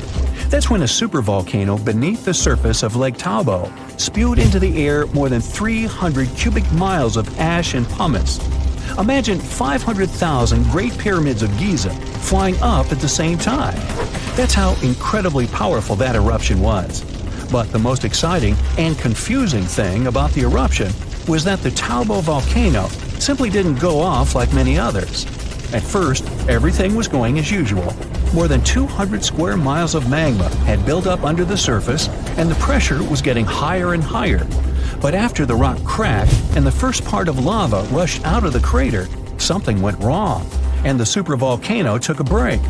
Only several months later, the disastrous eruption shook the ground, and thousands of tons of lava, rocks, and ash flew high into the atmosphere. But the age of supervolcanoes isn't over. The most infamous of them all is probably the one in Yellowstone National Park. This giant handles at least 3 mega-powerful eruptions, and who knows how many smaller ones. If this monster erupted anywhere as strongly as it did 2.1 million years ago, it would spit out more than 588 cubic miles of red-hot material. You can probably picture it more vividly if I tell you that this volume is comparable to 65 million Capitol rotundas in Washington, D.C. piled together. Wow. Anyway, scientists are sure that Yellowstone doesn't present any danger these days. For an eruption to happen, magma inside must be at least 50% molten. With the Yellowstone caldera, this number is just 5 to 15%. But of course, Yellowstone isn't the only supervolcano on our planet. There's also New Zealand's Tahoe you already know about, Japan's Eri Caldera, California's Long Valley, Indonesia's Toba. Any of them can one day produce a super eruption. There are also several so-called supervolcanoes that haven't lived up to this name yet because they've never produced anything like a super eruption. For example, in 1883, Indonesian volcano Krakatoa went off. The power of the eruption tore the volcano's walls open, and cold seawater rushed into its molten insides. The difference in temperature made the volcano blow up with a deafening boom. It was clearly heard 2,000 miles away in Australia. It earned the blast the title of the loudest sound in history. But even though the consequences of this event were truly catastrophic, it still turned out